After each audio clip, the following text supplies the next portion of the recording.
Oh, I think they're doing a great job. A lot of them are. Good afternoon, Dwayne. How are you? Not too bad, sir. Ladies and gentlemen, Radio Cayman's Talk Today with Sterling Dwayne Ebanks. But I do have some questions. There are more questions than answers. Radio Cayman's Talk Today. If you're ready to talk, we're willing to listen. Well, I really enjoy this program today. Cayman Islands' foremost listeners participation program. May God bless every person.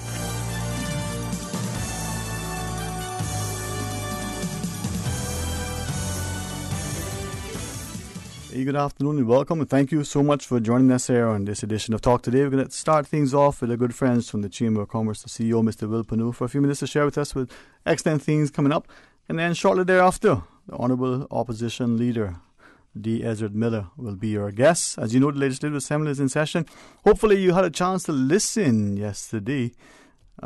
Some said, whew, that's how they put it. Well, we'll get a chance to speak to Mr. Miller about that, but first we're going to talk to Mr. Will Panu. So please stay tuned for Talk Today. Radio Cayman's Talk Today, the Cayman Islands' foremost listeners participation program.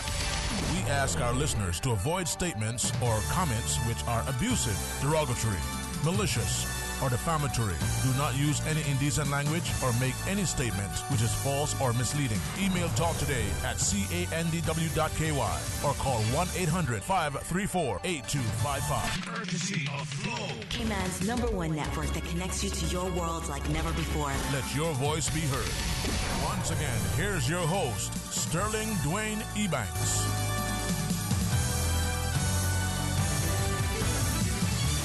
Hey, good afternoon. Welcome. Thank you for joining us. And certainly it's a pleasure to sit here each day, to live, to learn, to laugh, and sometimes share a little bit of love. Sounds like a song that Susan's going to play later on. But in the studio, journalist, a radio personality, and a stalwart in his own right, the CEO of the Chamber, Mr. Will Panu.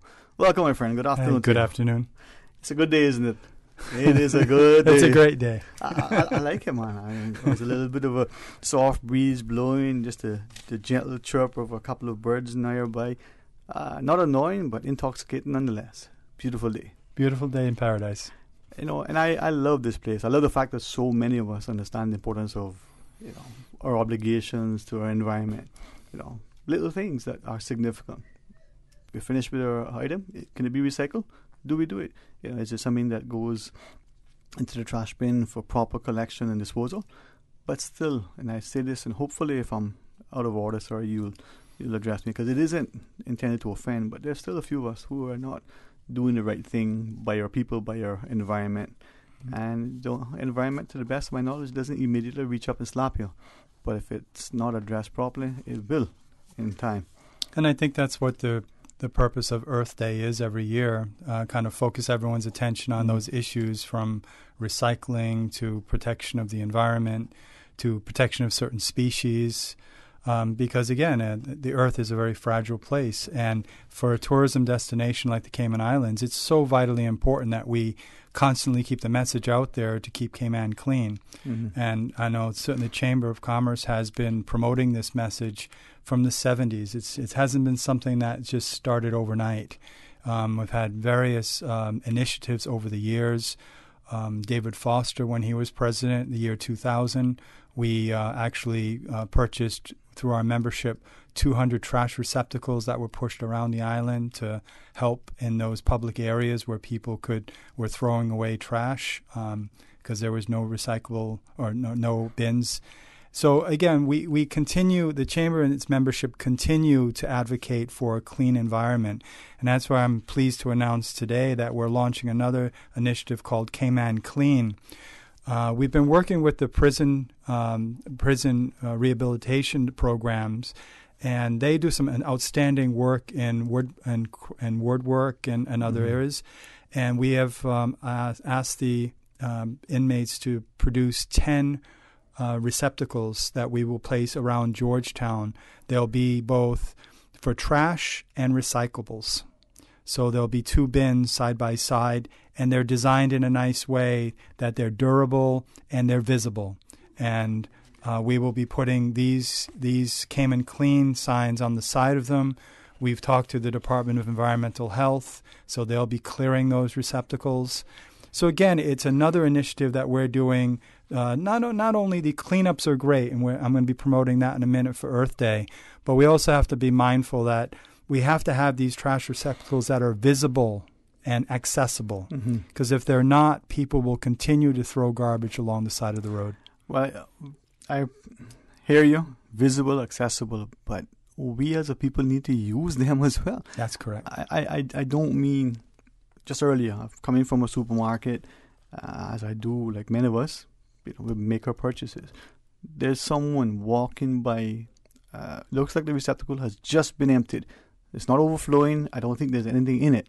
Person walks, and with just maybe a little bit more effort, it would actually went into it. Now, they were probably inches away from the receptacle. An arm couldn't extend far enough to drop the can into the...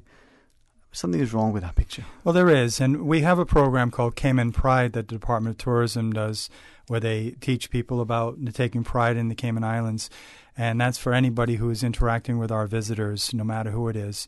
But again, Cayman Pride extends beyond just that customer service. It extends into the pride of being Caymanian and understanding that we live on a small island which is precious. It has some natural resources that are unique anywhere in the world.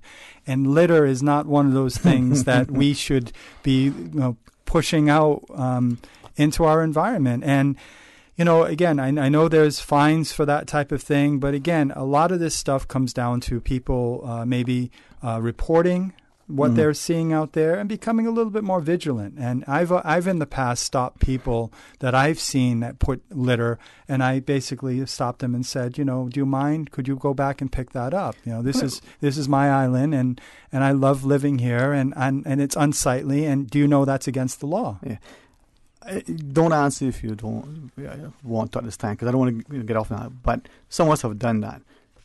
If you feel so inclined, what kind of responses have you gotten from people when you say, hey, the garbage can is right there, you almost tripped over it? I mean, however you say it, guide us, because I have said it to a couple of people, and the responses have been... Right. Who are you to be telling me what to do, right? And again, that comes back down to the attitudes of the people. I mean... Now, not all of us are courteous and friendly, right? So I've heard this morning. So at the end of the day, it takes all types of people to make up the world. But those types of people, though, in reality, the only thing that's going to change their bad habits is their pocketbook. And that's when something like this comes to the court, or there's a fine given, and it's substantial. And people begin to see it's just almost like the marine parks. When the enforcement units are out there and they catch those people that are taking more lobster or conch or anything from our waters, and they actually impose a significant fine, it sends a strong message. So it's all about the enforcement. Off the top, what's the fine for littering? We just toss them out of a It's car. in hundreds of dollars. I'm certain. Yeah, it is. Yeah, it's a fair bit of money. It's a fair bit of money. And again, I'm not sure if, just like traffic officers can give you tickets, I wonder if they can give you tickets for littering.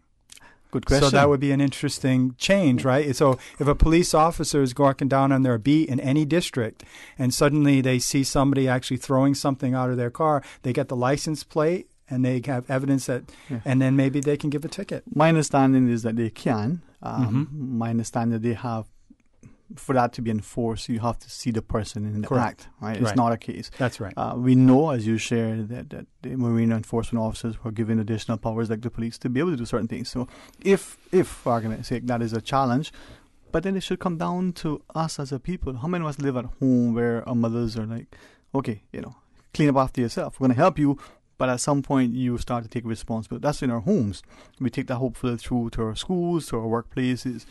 Is it that as a society we've lost that ethos to be a little bit more considerate? I think the society is changing. I mean, we're seeing all the public discussions on various issues now, and as the society changes, the normal practices of people coming here that they're accustomed to, they want to impose them on Cayman. And for those groups, as long as it's law abiding and nothing, they can practice what they want. But littering is one of those customs that in other countries, it's almost like you go to some country and you say, boy, it's really dirty around here, right? And you say to yourself, boy, they're not really taking pride in their place where they live. And that's an attitude of those people that if they move to our islands, it's never been inculcated into their psyche that littering is wrong and we need to be respectful of our environment. So that, I think, you're never going to completely change that as Cayman grows, but I think you hit the nail on the head when you said the youth. There are many programs now that are actually approaching are changing attitudes of our youth, and that's our next generation. They will be increasingly frustrated and upset about how we're treating the environment. Mr. Pino, if I may just ask of our people, and I guess in a sense, through you and by you, many of us travel, whether to industrialized, developed parts of the world, whether to some very remote places for, whether we're on missionary trips, whether we're just trying to get away. And these places are pristine. They're clean. Take some of the very developed areas where there have been a concerted effort by the government, by the citizens, the private sector to say, listen, the streets, not just in the downtown area or the business district, but generally speaking, we're going to keep it clean, proper litter collection and the like. And some of those places were not always like that, but they made a concerted effort. So we can change the practice and the behavior with the public. Yet there are those who would suggest that because Cayman is growing, population is changing, we have a rapid pace of development, so you're going to get these little things, the petty crime, the increased litter. Maybe I'm a bit of an idealistic in this perspective, but I don't think you need to have that in order to get progress. I think progress can be measured if you actually have a clean, healthy environment where people are considerate. You travel extensively for work. You've seen some very clean cities that are hustling and bustling. Yeah, and I think Cayman has turned a corner. I think we do have a robust structure now. I mean, the Department of Environmental Health do an excellent job. Yes. They've gone some great reforms, and they're doing some great work. The Department of Cemeteries, lands, and the ones that go around and help keep our parks and everything clean. I pass by South, Barcadere all the time on my Smith Barcadere on my way to work, and I see them every morning cleaning that all up. Again. And I think for the most part, most people place the things in the receptacles, but we have to make sure there are enough receptacles. Yes. We have to make sure that, they're actually being kept in good order, that they're not smelly, that they're cleaned out. And one of the places I've had the pleasure of visiting is New Zealand. And I tell you, I went to the north and the south side, the South Island, and it was probably one of the most clean countries I've ever visited.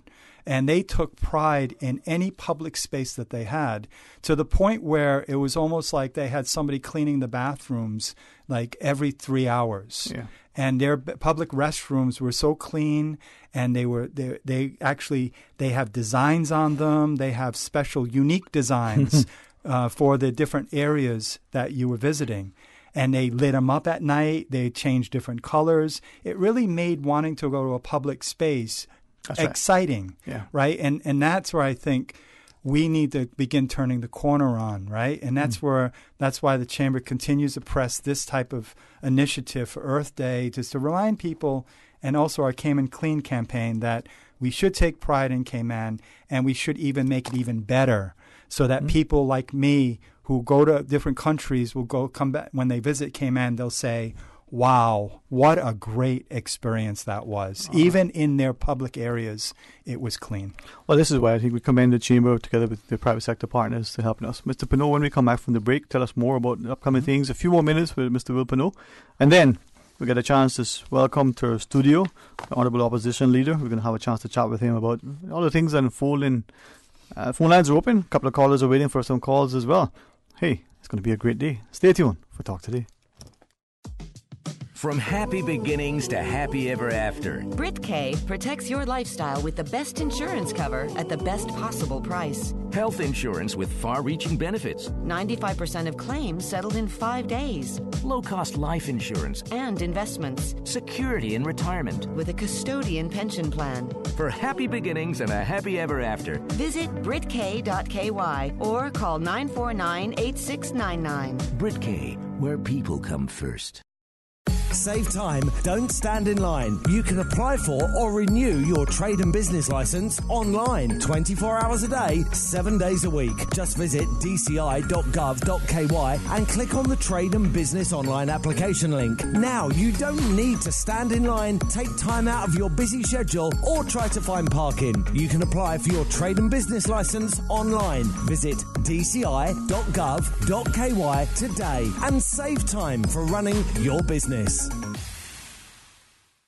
Hi, I'm Colin Lumsden, the Georgetown manager and head of the Revitalization Initiative. Our capital city is the heart of business activities in the Cayman Islands, and we would like to bring it back as a center of social activities, with street-side cafes, green spaces, improved roads, and proper walkways for interconnectivity. The new cruise and cargo port is part of the plan, and will allow for operators to meet passengers dockside with less lines and overcrowding. Cargo operations will be less intrusive. There will be pedestrianized areas for people to safely walk, shop, and dine. Modernizing the cruise and cargo port is a key element in the efforts to revitalizing our capital city. Talk today. But I do have some questions. Talk today. Cayman Islands' foremost listeners' participation program. Talk today. Because there are more questions than answers. What the public is saying. Waiting to take your calls right now. Sterling Dwayne Ebanks.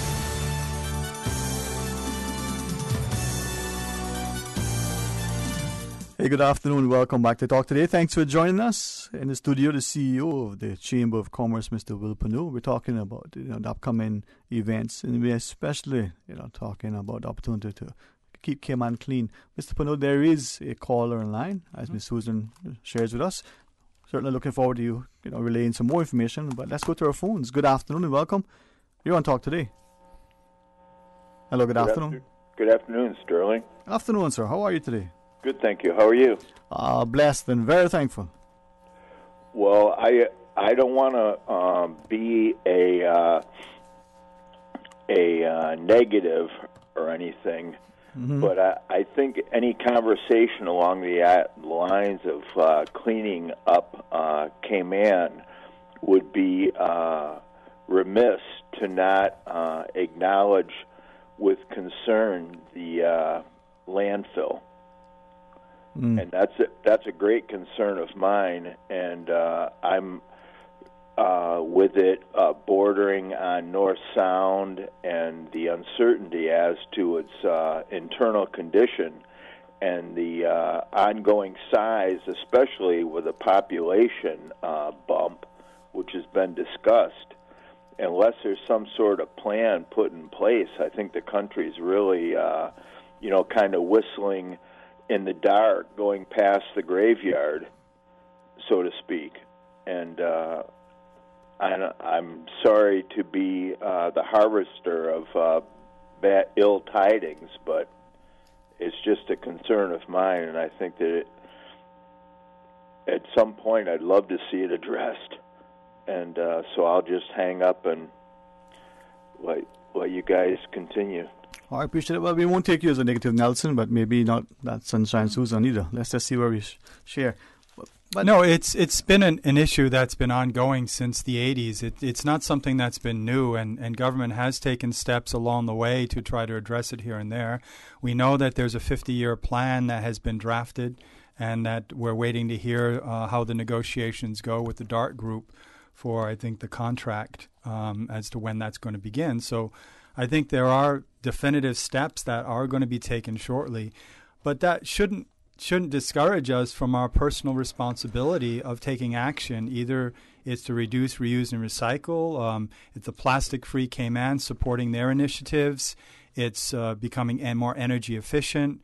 And, there are some issues that are far bigger than each one of us can address. We can make noise and we can advocate for change, which I think the community has been doing about the landfill.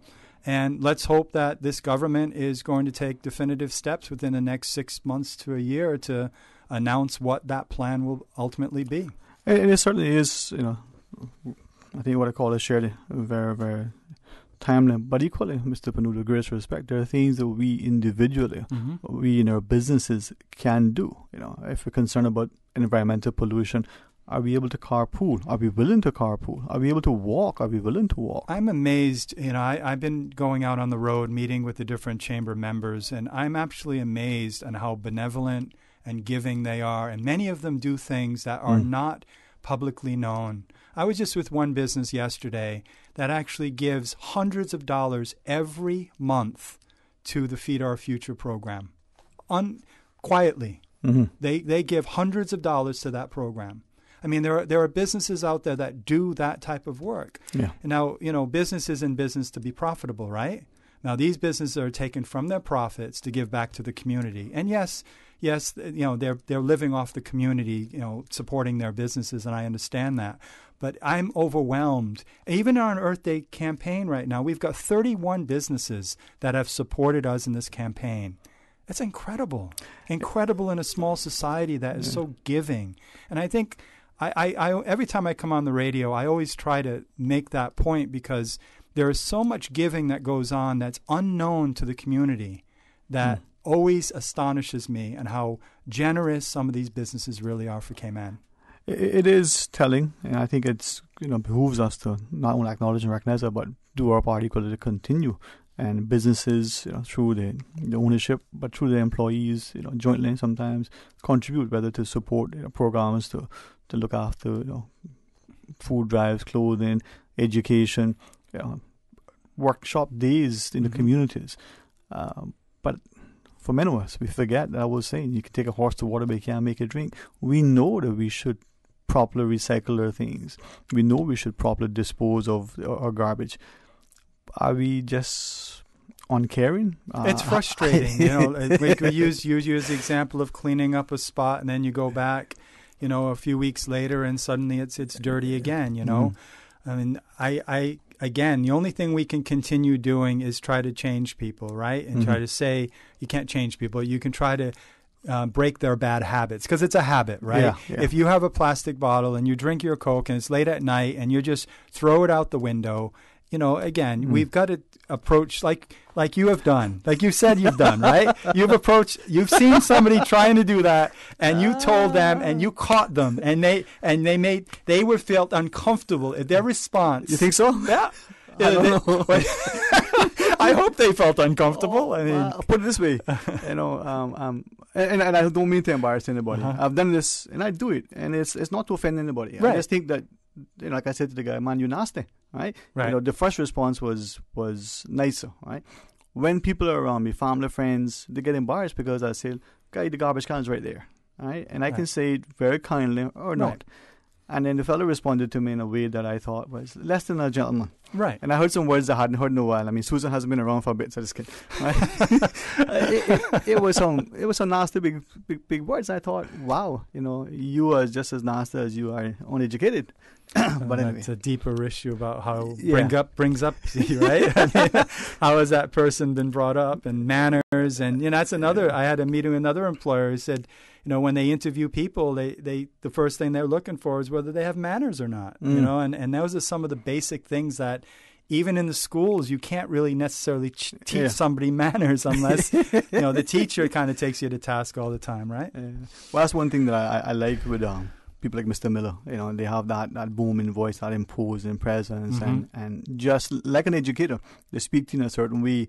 You expect a behavior because of example. And I think that's what you were saying earlier that I was thinking of. We individually, as parents to our children, as just friends, as colleagues, what example are we setting? By their fruits ye shall know them. So are we saying one thing and doing something else? Are we coming to work with our reusable mugs? Or are we tossing it out? What are we doing so that others start to feel, hey, this thing is doable? And the example, third one businesses, what? Well, what you're doing, right, with your family, you're going out there, and your kids may have seen you approach somebody that was littering and say, they saw the behavior, right, and it's unbecoming, and they know that's wrong because you raised them right, for every family that does that, we're making a difference. And, it's just like there's so many. We can go into philosophical things about this, but we don't have time. Let's just talk about that's when we started this special show with Anita. Philosophy and literature. The impact of global warming in the political assembly. Version of your Friday show. The world according to Dwayne. Yeah, hey, that'd be a good world, It's all about chocolate. No, but Mr. Pano, I know you're very busy, and I appreciate Mr. Miller for yielding some time. But so we have an event. So it's on Saturday the 13th, and I'm just encouraging everyone, if you want to help us out, please register. We now have over 1,000. I think we're over 1,200 people so far registered for the cleanup, and that's. I just got an email from somebody, even in Little Cayman, they're going to do a cleanup of about 30 people there. So Guy Harvey's been gracious enough to design the shirt this year. I'm wearing it now. I don't know if your cameras can get it, but it's a fantastic little shirt there. Okay. Susan, can you stand up and you can model it? You can go on. And it's yellow, so you'll be spotted in a crowd. And so Susan said you look fine, boy. Ooh. Oh, thank you very much, Susan. That's nice. She didn't say that. She did not say that.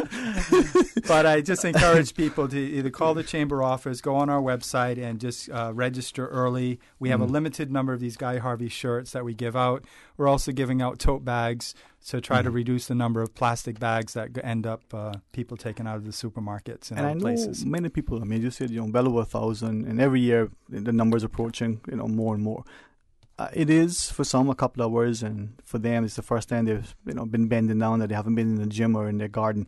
Yes, they may feel a bit sweaty, but it is actually fun. Absolutely. And therapeutic and rewarding, but it's also a sense of humility. And this year we've printed specially about 500 youth-sized T-shirts. So I know the YMCA has approached me. They're thinking about coordinating some initiatives there as well. So happy to work with the YMCA.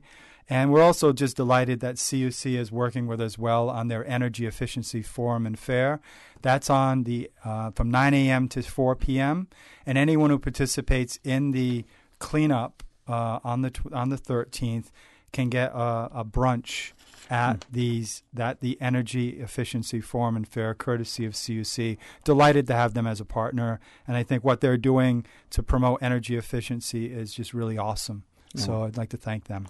Well, to you and through the chamber and its member companies, that we've seen a difference, and as employees and as a wider community, this is our land, our earth, our home.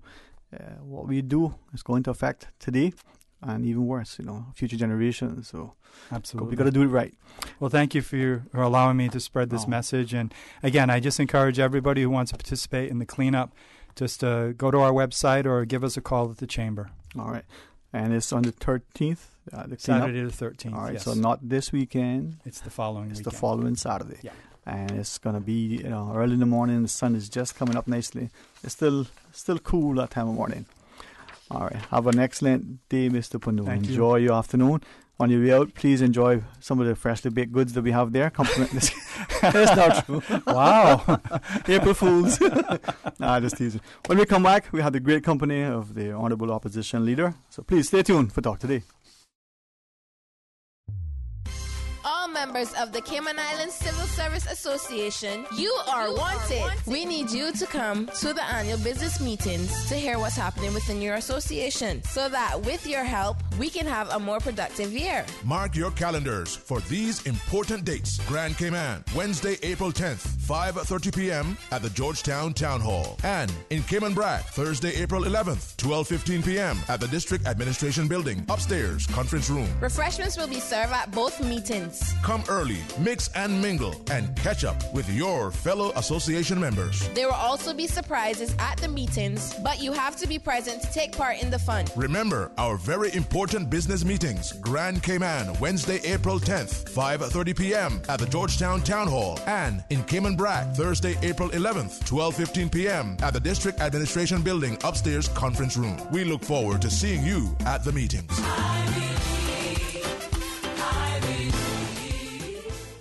at Powerhouse Gym, where you feel like home in a multicultural energy environment for all. They are dedicated to helping you achieve your fitness goals. Whether you have decided to get in shape, train for a specific sport, boost your energy levels, or even look your best for a special day. With a variety of sports options, group fitness classes, CrossFit outdoor gym, they provide personal trainers and equipment. Powerhouse Gym, King Sports Center, offers a complete health and recreational environment for the only sports and recreational facility of its kind in the Cayman Islands. For more information, call 946-5464, email kings@candw.ky, or visit www.kingsportscenter.com. Powerhouse Gym, King Sports Center, serious results, period. We are Radio Cayman, and this is how we wake you up in the morning. Praise time on Radio Cayman. Sing your praise to the Lord. Come on, everybody, stand up and sing one more. Hallelujah, give your praise to the Lord. We are united in Jesus Christ.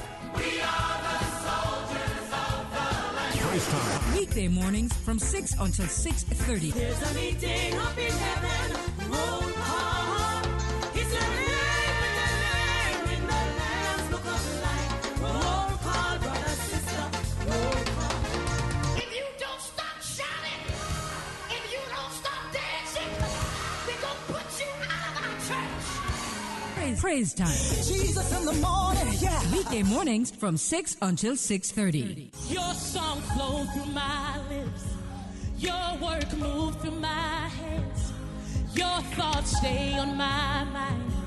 Live in me. Talk today. But I do have some questions. Talk today. Cayman Islands' foremost listeners participation program. Talk today. Because there are more questions than answers. What the public is saying. Waiting to take your calls right now. Sterling Dwayne Ebanks.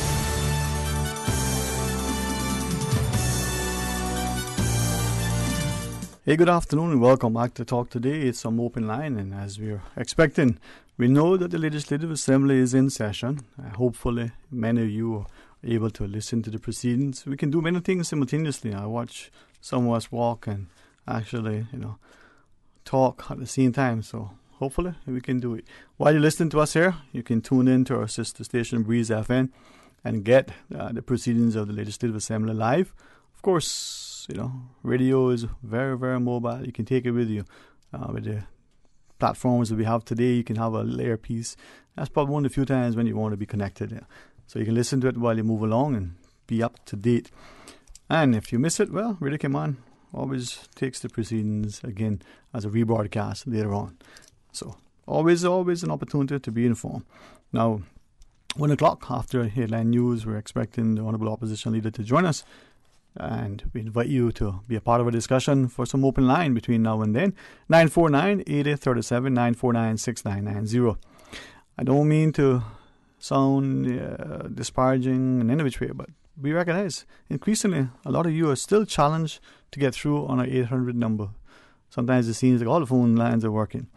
I have a buddy who calls and says, man, if I didn't know any better, I thought you'd want to take my call. Well, I don't know why that is, and I don't know when it'll ever be, if ever. But 949-6990, one way in, two ways out. And let's get a chance to take our calls in a second. The phone lines are open. We're queuing up a couple of callers. Again, 949-6990, 949-8037, or you can WhatsApp 925-3261. Ready for the phone calls? Let's go to the lines. Welcome, you're on Talk Today. Good afternoon, Dwayne. Good afternoon today. How are you? I'm fine, and you? Listen, I hope I never sound anything other than grateful, very thankful, and truly recognize the blessings. So I'm excellent. Dwayne, you know that soon Mr. Miller will come there. Yes, sir, that's the plan. And I think you need to ask him this question. Okay. Which every Caymanian and every citizen in this country, being past 2-3 days or couple of days, being asking the same question, which is why Mr. Miller don't resign as a leader of the opposition, because the reason is he don't have the support in the opposition benches. How do you know that? Because that is what is the members speak out, some of them, and he don't have any support in the opposition benches anymore. And I think, there is other people who have the support, they can become the leader of the opposition. And I think now this is broken the constitution again after the Judge Smiley broke the constitution by his decision. And there is another broken of the constitution.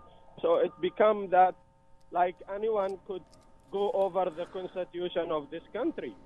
And it become so yes, sir. sad, Mm-hmm. so sad that everyone just pass the constitution and do what he feel like. Right. If I can ask you though, sorry, and don't miss the point, but if I can ask you, why is it then, because I think you make a very, very valid point and you pose a question there, why is it then that if, as we have this discussion, we're not focusing more on A, the actual ruling itself, B, the government's sort of approach to its defense, why are we so caught up in the emotion and talking about the outcome and the process? Is that because that's easier? You just shared that if in your interpretation that perhaps the Grand Court in this ruling has gone against what is very specific in their constitution.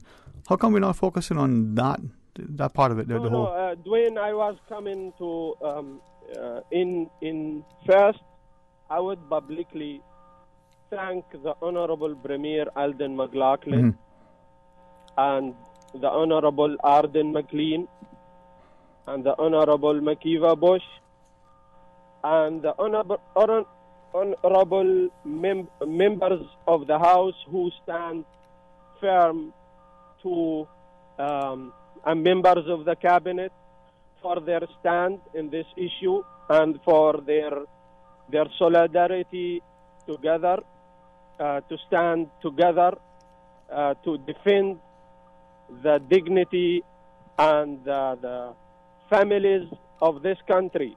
I think I always maybe before have some criticism for the Honorable Premier, but today I will say I am proud of Mr. McLaughlin as the Premier of this country, and I'm proud of the stand he did.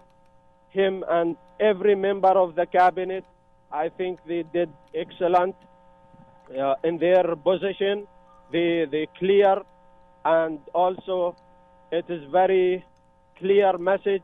Mr. Bush did address the House, address this country.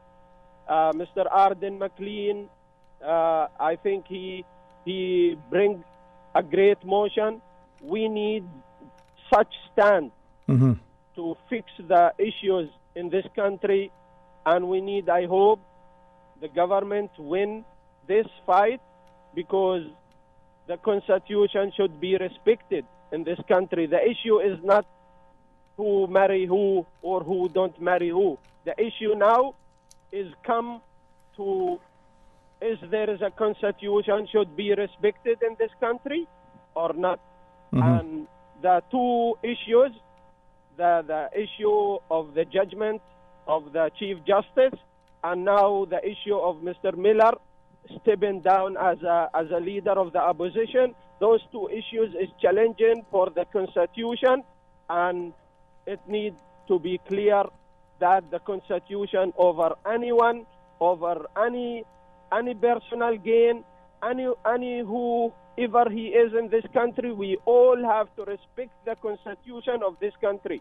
And that is why I say to Mr. Miller, he should resign, because he don't have the support in the opposition benches. And everyone in this country know that Mr. Miller lose the support in the opposition benches, and he need to step down.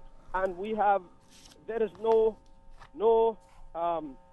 doubt Well, in your perspective, and I appreciate that. Maybe that's something, maybe it'll be worthwhile discussing. But let's go to the phones and take another caller. Welcome, you're on Talk Today. Good afternoon, welcome, thanks for sharing. Good afternoon, welcome, thanks for sharing. All right, if you're joining us and you're listening on the radio, you may find some feedback because of the delay. Hey, good afternoon. All right, well. Hello. Hi, how are you? And if you're able to, just either turn off or step away from the radio. Unfortunately, you can listen to it, you get like a loop, and it'll just be, you hear yourself, and then it'll be a delay, and then you hear yourself. It doesn't work that way. Just a regular conversation with us, 949-8037, 949-6990. And we invite you to share your thoughts with us and be a part of a discussion. Hey, good afternoon. Welcome back. Hello, good afternoon. Yes, Dwayne. Yes, sir. How are you? Okay. I've got some thoughts I would like to share. Okay, sure. Just give me 1 second. All right. And I certainly appreciate it, man. As the callers getting bored, it's important for us to hear exactly what the callers want. Yes, sir. Yeah. Our phones, man, they are important in our lives, and some of us seemingly making it challenging. And 949-8037 or 1-800-534-TALK. Sometimes works, sometimes doesn't, depending on where you're calling from. 949-6990. That's Susan's favorite number. It's the request line. 949-6990 takes you through. Are you ready, sir? All right. See, technology, I love it, but we can't make it be our master. And hopefully we can reconnect with that caller, because as if I did recognize the voice only briefly, like many of you, always are engaged, involved, and always eager for us to hear what you have to share with us. Hopefully, increasingly, you'll find this platform to be one that is not only accessible, but one that you can feel, welcome to share your thoughts without any sort of judgment, condemnation, or ridicule. Because an opinion you may share isn't necessarily what others may consider to be the popular one, doesn't mean it shouldn't be said. I think the only things that we should consider when we're talking is, are we speaking from a considered perspective? Are we prepared to share it in a way that is civil? And otherwise, if you get up in a forum and you say A, B, and C, and others have no desire to agree with that point, doesn't mean that you're right or they're wrong. It doesn't mean that you should not be allowed to share. Let's try it once more. Take a caller before we go to our news. Welcome, you're on Talk Today. Good afternoon, Sterling. I'll try to be quick because I know your news is in 2 minutes. You're a wonderful lady. How are you? I'm good. How are you? Oh, almost handsome. No, that's good. So she laughed. She like, there you go. Anyways, I just wanted to just tap in and just give my point of view from a different perspective. Yes, Mom. I was a very young girl when my eldest brother basically identified with the fact that he was gay. Mm-hmm. And, of course, he's passed on since 1991. He passed away. Mm. But as a young girl, growing up with him being my best friend and seeing the ridicule and the stigma and the abuse, the verbal abuse that was thrown at him in his face, to the point where he was even shoved out of his position where he worked at the bank and stuck in a night job because customers didn't want to see him there in the bank when they came in during the day, and so they had to offer him a job that took him behind the scenes, basically. And growing up seeing that and going into stores with him and seeing him not being able to try on clothing, not being able to, get the assistance he needed from the people in the store because, they somehow figured out or knew that, in our small community back then, that, yes, he was gay. And when I look at that and I think, oh, my God, my brother never hurt anyone, never ever said a hard word to anybody, never hurt anyone's feelings, never was ever nasty to anybody, was kind, was empathetic, loved everyone, and, you know, just a very good, wholesome soul. And I saw that in him as a young child, a young girl. And to think that we live in a society where we are now ridiculing, we're 2019, and this was back in the late 80s, early 90s, mid 80s to early 90s. And we're still at 2019 now, and our society still has that very closed, shallow mind about individuals and their sexuality. I mean, let's be fair here. You see people that go to church every Sunday that have a mistress on the side who are committing adultery, fornication. Some of them are even have even been accused of sexually harassing children when they were younger. And they're still breaking down the church door on a Sunday.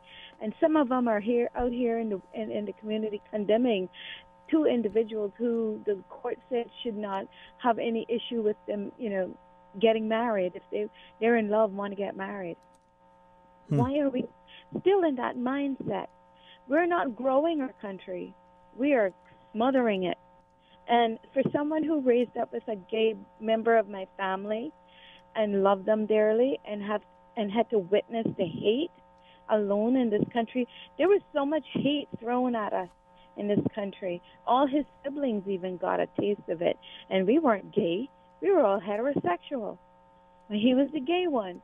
And he had to go through that and walk through that fire in this country. And I don't understand how we can call ourselves Christians and we turn and have so much hate in our hearts for another human being because they don't practice what you preach.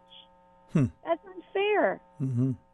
Anyways, you know who I am, Carrie Tibbetts, and my brother was Elroy, and he passed away. My brother was gay, and I am beside myself to know that we've now got this glass ceiling broken. It should have been broken 20, 30 years ago. And I've been fighting that in this country for the past 30 years. And I'm a happy girl today. And my dear brother is smiling down from heaven because, yeah, he's a child of God. He was made in God's image. His choices, God didn't punish him for them. A book that was written by a bunch of crazy, mad people years ago and rewritten over and over and over, we're going to take that word versus the love in our heart for people? We need to wake up because Hurricane Ivan was just a warning sign from God. Hey, thanks very much, Ms. Carey. And with that, let's pause and take a break. And when we come back, hey, we're going to be here. Question is, what are we going to do? Stay tuned for Talk Today. Radio K-Man. From Radio K-Man's newsroom. These are the biggest stories right now. Taste of Cayman Food and Drink Festival 2019 will leave a smaller ecological footprint than in previous years. Organizers have put measures in place to reduce the amount of waste produced by the festival and help educate attendees on how to make changes in their day-to-day life to be more environmentally friendly. The event is this Saturday night at Cayman Bay. Good afternoon, I'm Dion Anglin with your headlines and news elsewhere. The Ethiopian Airlines plane that crashed last month nosedived several times before it hit ground. Pilots repeatedly followed procedures recommended by Boeing before the crash. That's according to the first official report into the disaster. Flight ET-302 crashed after takeoff from Addis Ababa, killing 157 people. It was the second crash of a Boeing 737 MAX aircraft in 5 months. A woman in South Africa has been arrested after videos surfaced appearing to show a person hitting children and forcing them to clean. One clip shows a woman shouting at a girl who appears to have vomited before hitting her on the head. The footage was filmed in Johannesburg a year ago, but has since re-emerged. And talks between Conservative and Labour teams have taken place for a second day in a bid to end Brexit deadlock. The discussions, which lasted 4.5 hours, were described as detailed and productive by the government. That's a wrap of your headlines. I'm Dion Anglin. Radio Cayman, the voice of the Cayman Islands. What's happening in your community? News and information, music and more. You can find us. www.radiocayman.gov.ky. Like us on Facebook and follow us on Twitter. Radio Cayman is your choice, your voice for today's biggest news. Radio Cayman.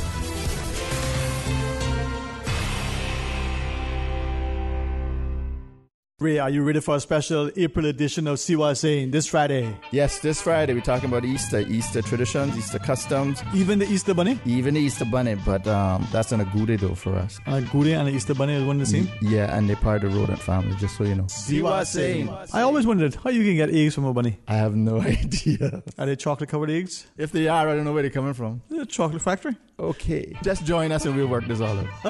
This Friday, special April edition of See What I'm Saying is a special feature of Talk Today with contributions from the National Museum, a language, history, and culture show on Radio Cayman 89.9 and 93.9 FM. Proudly brought to you by Cayman National Bank, serving the Cayman Islands since 1974. Visit Cayman National Bank today for all of your financial needs.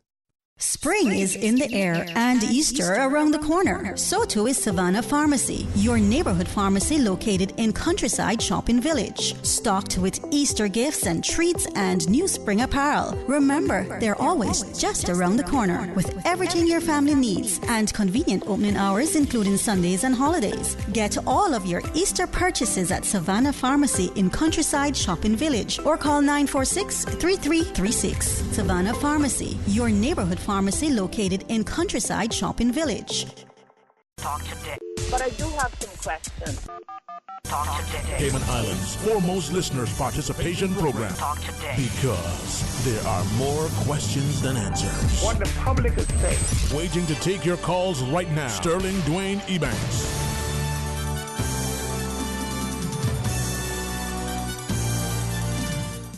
Hey, good afternoon and welcome back. Thanks for joining us. 949-8037 or 1-800-534-8255. And if you're able to simultaneously listen to Breeze FM, we recognize that the Legislative Assembly is still in session.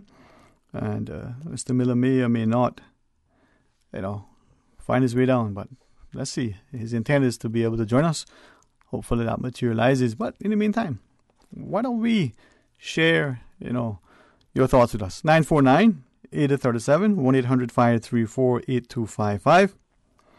Or you can call us, WhatsApp, text, whatever you wish to share your thoughts. Record a voice note on our WhatsApp, 925-3261. Type it up and send it through. We'll read it across for you.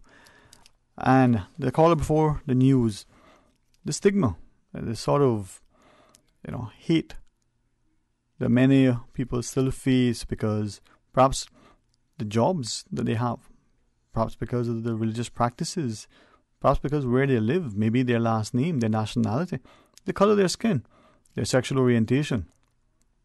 Are we, in particular, in this society, are we aware that our seafarers, when they left Cayman, and they went away in the 40s, the 50s, the 60s, even in the 70s, and some will tell you, even today, when they travel, they still encounter, not just at the airport when they're checking in, not as they're going through customs and immigration or whatever it's called in whatever country it is, but even in some places, maybe they're shopping, maybe they're sitting to have a meal. But go back to the seafarers when they will tell you that they saw signs that indicated if they were in the U.S. in particular, but even some who shared that they visited Europe, the U.K., they still, faced an element of discrimination.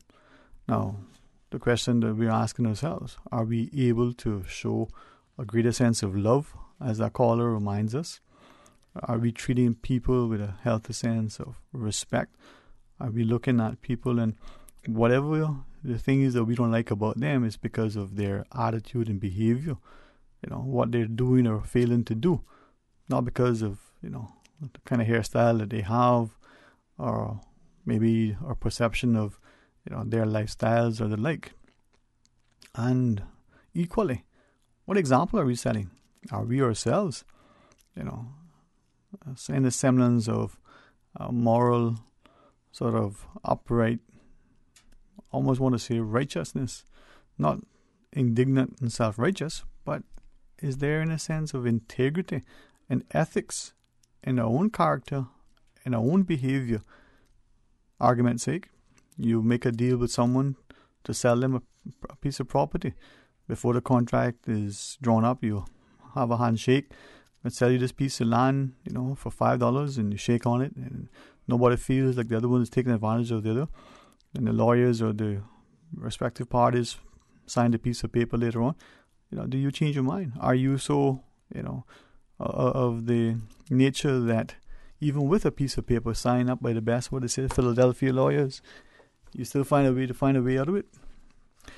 But then when it comes down to the behavior towards others, are some of us, whether we are parliamentarians, serving in the Legislative Assembly or sitting in some other executive capacity, or whether we are elected or appointed members of some sort of adjudicating body, whether it's a court or a tribunal or some other, element of mediation, do we look at that with a high level of responsibility that rests with us, so that we are as just in our deliberations, or do we see it as, oh, my turn now, I got some power, let me see how much I can wield it?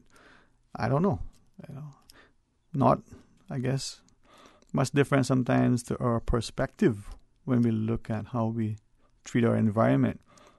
From the garbage we just very deliberately, maliciously, or carelessly toss along the side of the road, allowed to blow recklessly from the back of our trucks or out of our vehicles, or maybe we'll very deliberately take it and drive it somewhere onto someone's undeveloped property and dump it there, or we go into the dikes and out of sight and dump it there.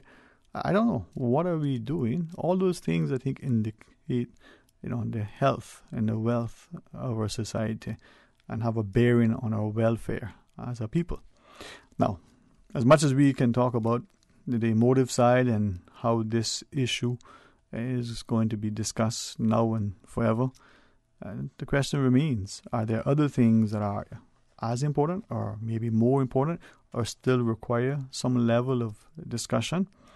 I will share with you that thankfully for a number of young individuals, some of whom are preparing for exams, they're sort of going through their preparation, because external exams are not that far away, and they're thinking about, hey, where are we, as students going to go to school? What are we going to study? And then when we finish studying, are we even going to come back to Cayman to live and work? Will there be a place in Cayman to come back to, for them? Not because of their lifestyle, not only because of the type of jobs that they would want to do, but will there be any opportunity here? Will they be able to afford to live here? Will they be able to afford to buy property? Will they be relegated to living into some high-rise building? And when you talk to our students, we recognize that if we ask them to be the future of tomorrow, are we giving them the resources and the hope that there'll be a future for them to take up come tomorrow? Your thoughts, 949-8037 or 1-800-534-8255, or you can WhatsApp 925-3261. Now, as we shared, and as you know, the Legislative Assembly is in session, and we were expecting the good company of Mr. Ezra Miller. But now, hopefully, if, as we realize there's so much to go through, the Legislative Assembly is there. It's important for us to appreciate the importance of being aware of what's happening in our Legislative Assembly. Now, equally, in our society, are we prepared to give, of ourselves? Are we prepared to say, well, the government has done something that we feel needs to be supported, so we're going to get on board? Or the government is, on a path that we don't think is right? Are we going to galvanize, our efforts and hopefully, in our minds, take another path? But if we don't, or we're unwilling, or we're ill-prepared, or for some reason we feel hindered or hampered, then how can we say that we have a healthy democracy? You look at a good football match, and you recognize that in the match, the two teams seem to be very, as much as possible, sort of possess the same level of skill and passion. And for the fans, yes, if their game results in a 1-0 victory, the fans enjoyed a wonderful football match. To go away to see that particular two teams play again another time in the league. Now, that makes much more enjoyable for the football fans and the football fraternity as a whole. But when you look at things where there's always one way and one way only, others feel as if there's no sense of contributing to be involved, then we may lose out on a sense of a contribution that could be made by someone because they've seen it as a fait accompli. That result has already been tabled and decided. So what's the point of even trying to contribute? 8949-8037 or 949-6990. Or you can WhatsApp 925-3261. Certainly rather hear you share what you're saying to me. As we go to our phones. Hey, good afternoon and welcome. You're on Talk Today. Good afternoon, Sterling. Good afternoon, ma'am. How are you today? Pretty good. Oops. Wait a minute. Yes, ma'am. My earplugs up on my ear. There you go. Not a problem. Yeah, Sterling. Uh-huh. I'm not here to stir up anything. Of course not. Or try to say anything inappropriate to hurt anybody's feelings. But Sterling, we saw this situation coming to some time, even when the governor was here, Helen Kilpatrick. Uh-huh. I think she was all into it, wanting it done before she leaves the island. Sterling, the whole world got this situation. We got it here, but it is something that you don't really pay it any mind much, you understand? And you don't go around the great never when you see them on the street and so forth. You understand where I'm coming from? We don't make any no sarcastic remarks that they can hear and all that kind of stuff. So what I'm trying to say is that I have never heard so many Bible verse until these last couple of days. And they're all good to know from time to time. But if we were to come out and have more Bible verse throughout this island on a daily basis, I believe we could probably see a more light when it comes to how we should live from how we shouldn't live. I am not criticizing those who come in and say their Bible verse on the radio and into the house and so forth. But what I'm trying to say is that, it is what it is right now. And apparently, from what I've been gathering, it's not very much going to be done about this situation because I've been reading through the lines that it sounds like even if they go try to appeal this, and it may not be appealed, it may not get appealed. So our next alternative would be to become independent. And I don't really think that Cayman is in a position to become independent. You understand where I'm coming from? I could be wrong. Don't get me wrong. If I may ask you, is this even an issue? Let's say that independence is something that we want to pursue for whatever the reason that we decide or the reasons. But is this one of them that is that significant that would push us? I would not say that this should be, Sterling. It should not happen that way. You understand? We should become independent.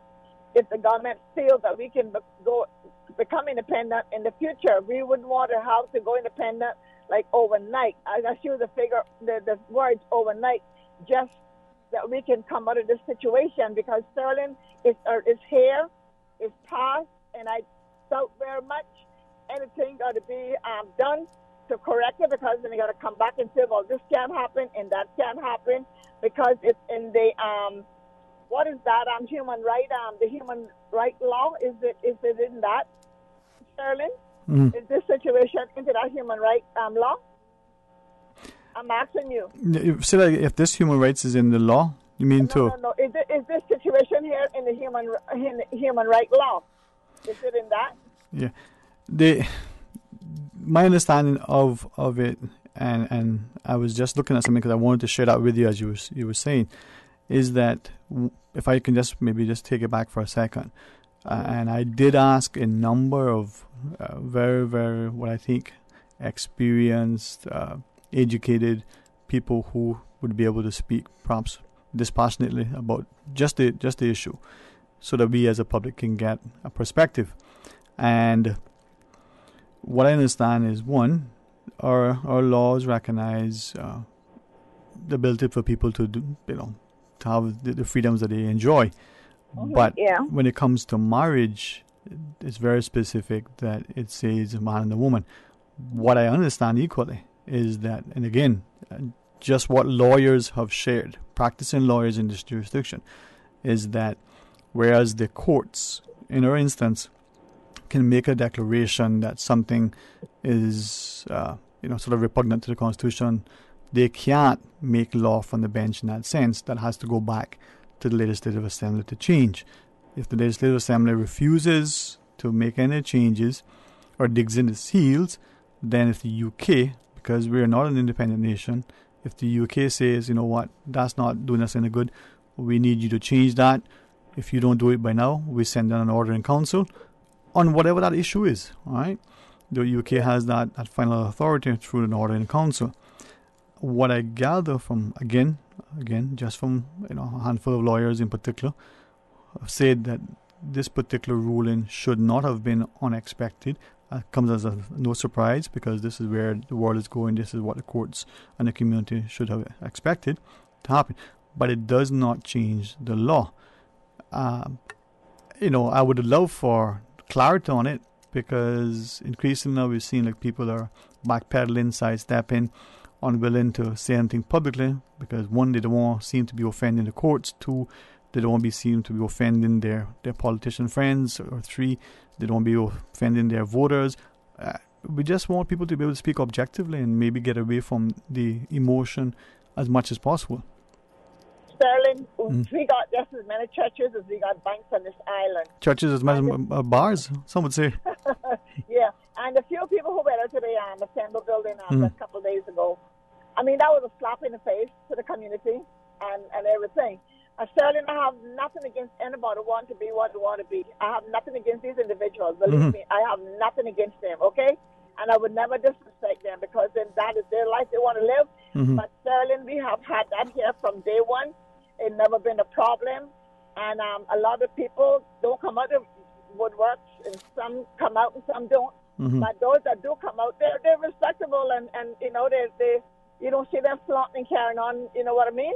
I just concerned to the fact that how would some parents feel when they go to the grocery store and probably see a couple and start to say, well, don't come near my child, or pull a child away and say, go back in the car until I come. You know, that kind of way. I don't want that to happen, which I hope it doesn't, because then that's becoming uncivilized and being stupid and ignorant to a certain extent. Right.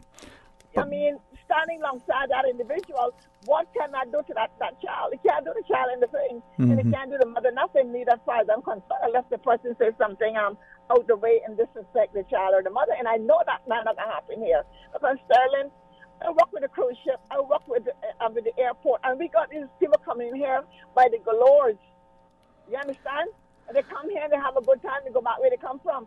I don't know why is it that we, if we can't have the marriage and have the marriage here in Cayman, it can't work no more. It can still work if that's the life that they want to live.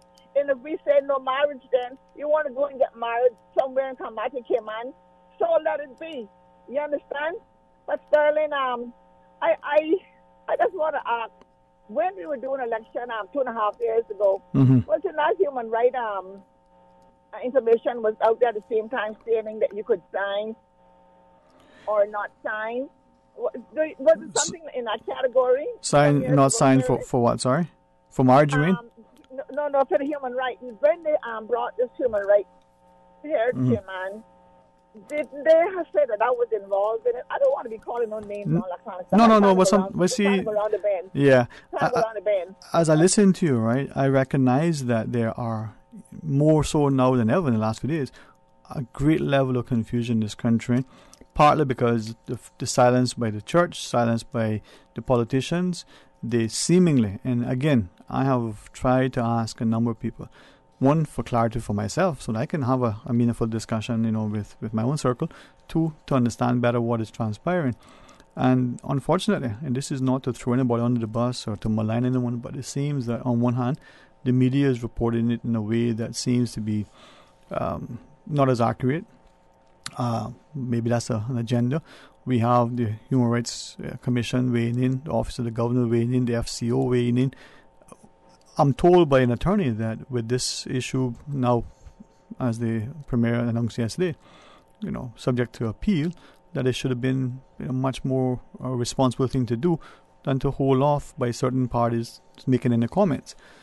What I'm also... Sterling, I understand where you're coming from. Sterling, from that judge writ and put this on hold to come back with an answer for us. I felt that it was going to pass. I was shocked and I was surprised at the same time when I heard the verdict on the radio. So the government know that it's been in the making for some time, and everybody put a deaf ear to the situation. Yes. Now they want to come out and say that they want the Attorney General and so forth to go and do appeal, and they got 14 days to do it. Sterling, I was listening to 27 last night with I think it was Ralston Anglin, or if I'm mistaken. Yeah. It could have been him or not him on the radio. I don't know the two guys' name, but anyhow, one of the past MLAs.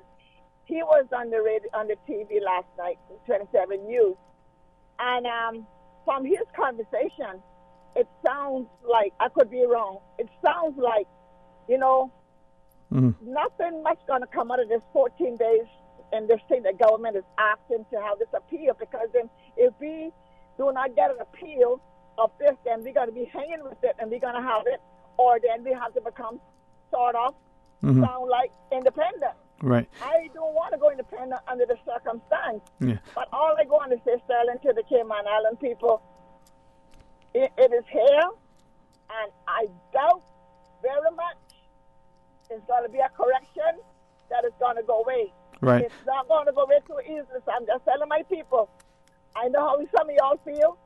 I don't hate the people. I don't hate none of them, whoever they may be, because I back up on them as I travel and as in my working world, I come across them. And right.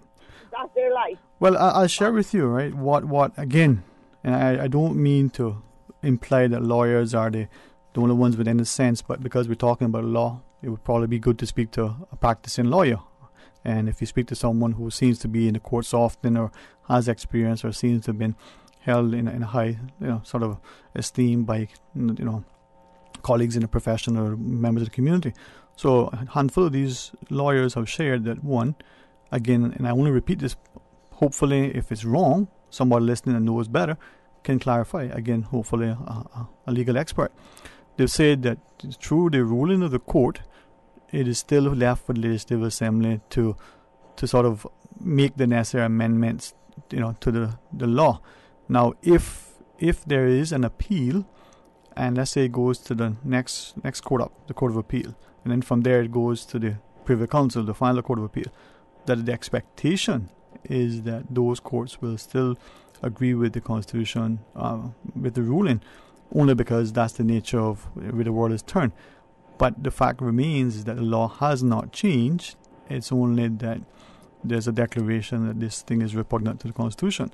And that is where I would like the discussion to sort of revolve, because if we get into name calling and spewing hate at people, we don't achieve anything. I mean, what if it was you? You don't achieve anything. Yeah. You don't achieve anything.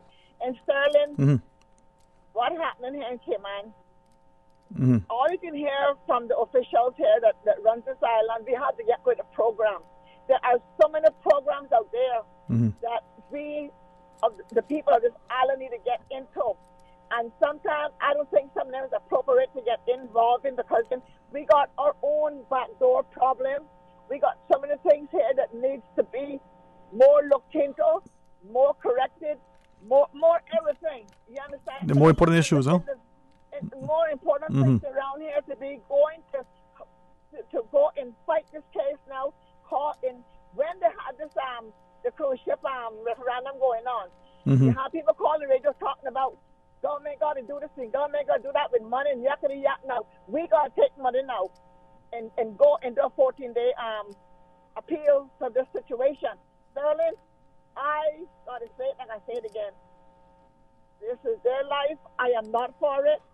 But we got to waste some money down the line and some time.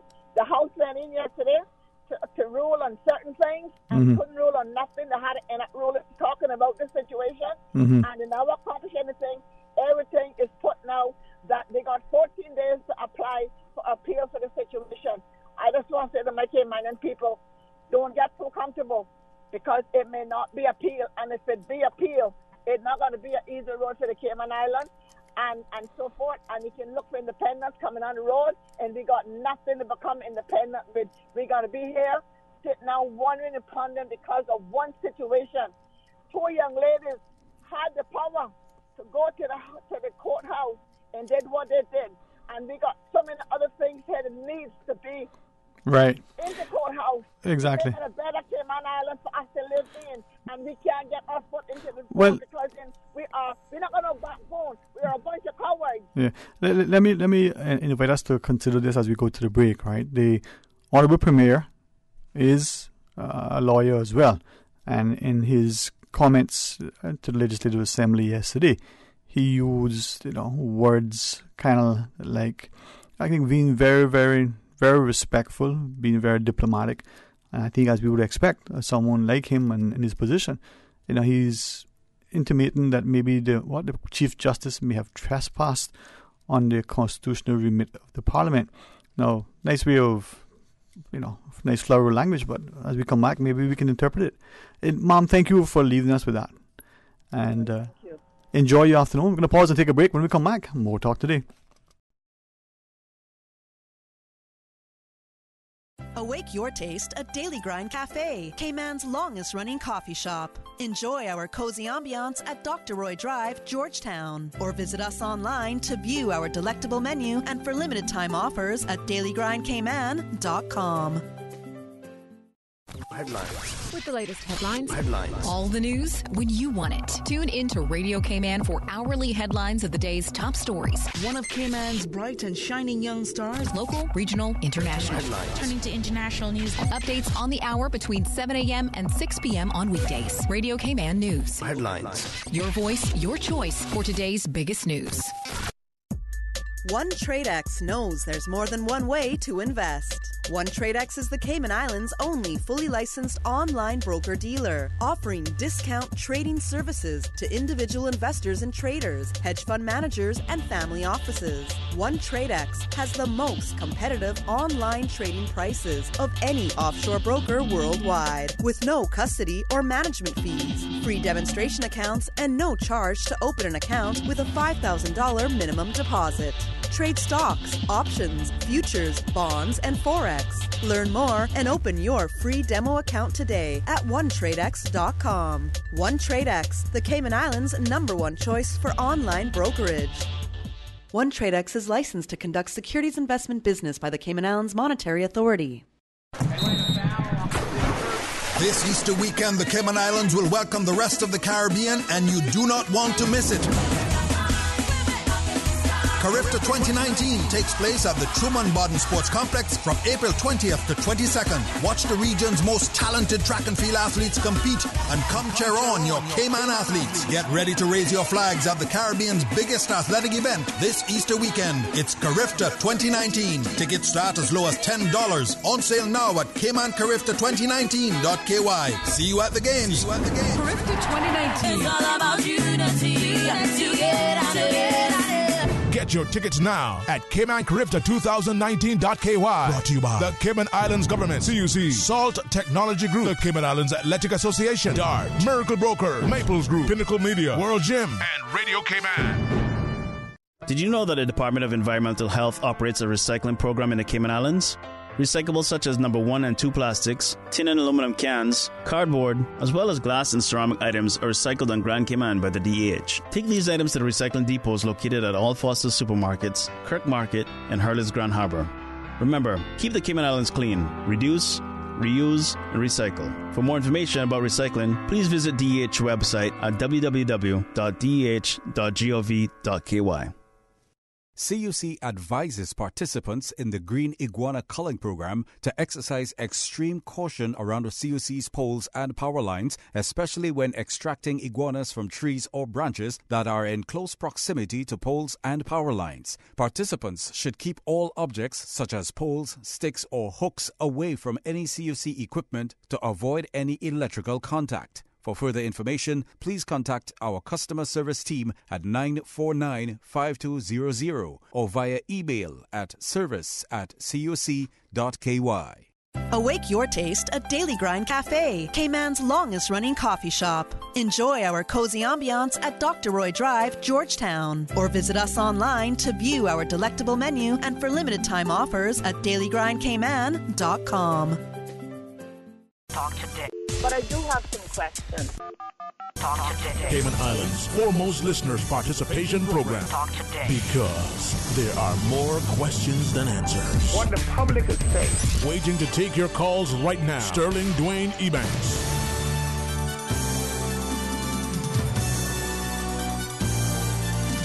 Hey, good afternoon and welcome back to Talk Today. 949-8037 or 1-800-534-8255. Now, some of you may accuse me of being very defensive of our politicians. Some of you may say, boy, you beat up on them a little too much. Hey, you know what?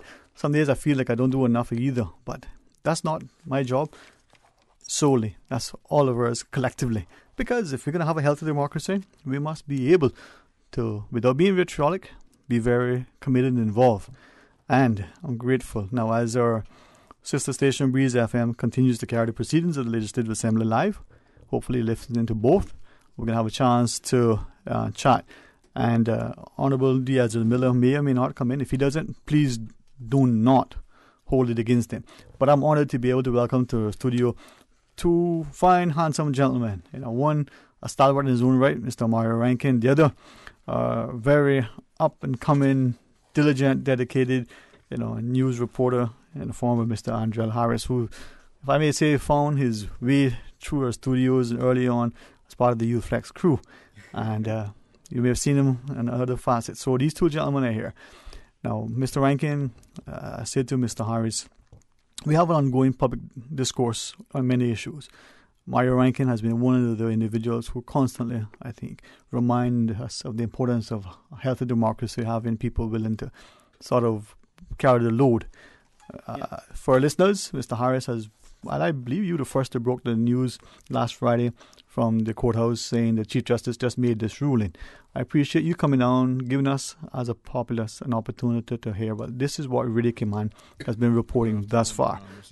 And Mr. Rankin can give us a perspective from the courts, from the public's perspective, not from the courts. I say that because I have diligently been trying to reach a number of prominent people just for something so that I can have a little bit more of edification. Yes. There's been an inability to time people's schedules together to come on. Let's put it that way. But let's get a historical record to date, Mr. Andrel Harris. Okay, so if I can quickly put it in a nutshell, the matter, although it's really blown up in the last few days, officially began back in June, July of last year, when a formal petition was put forward to the courts.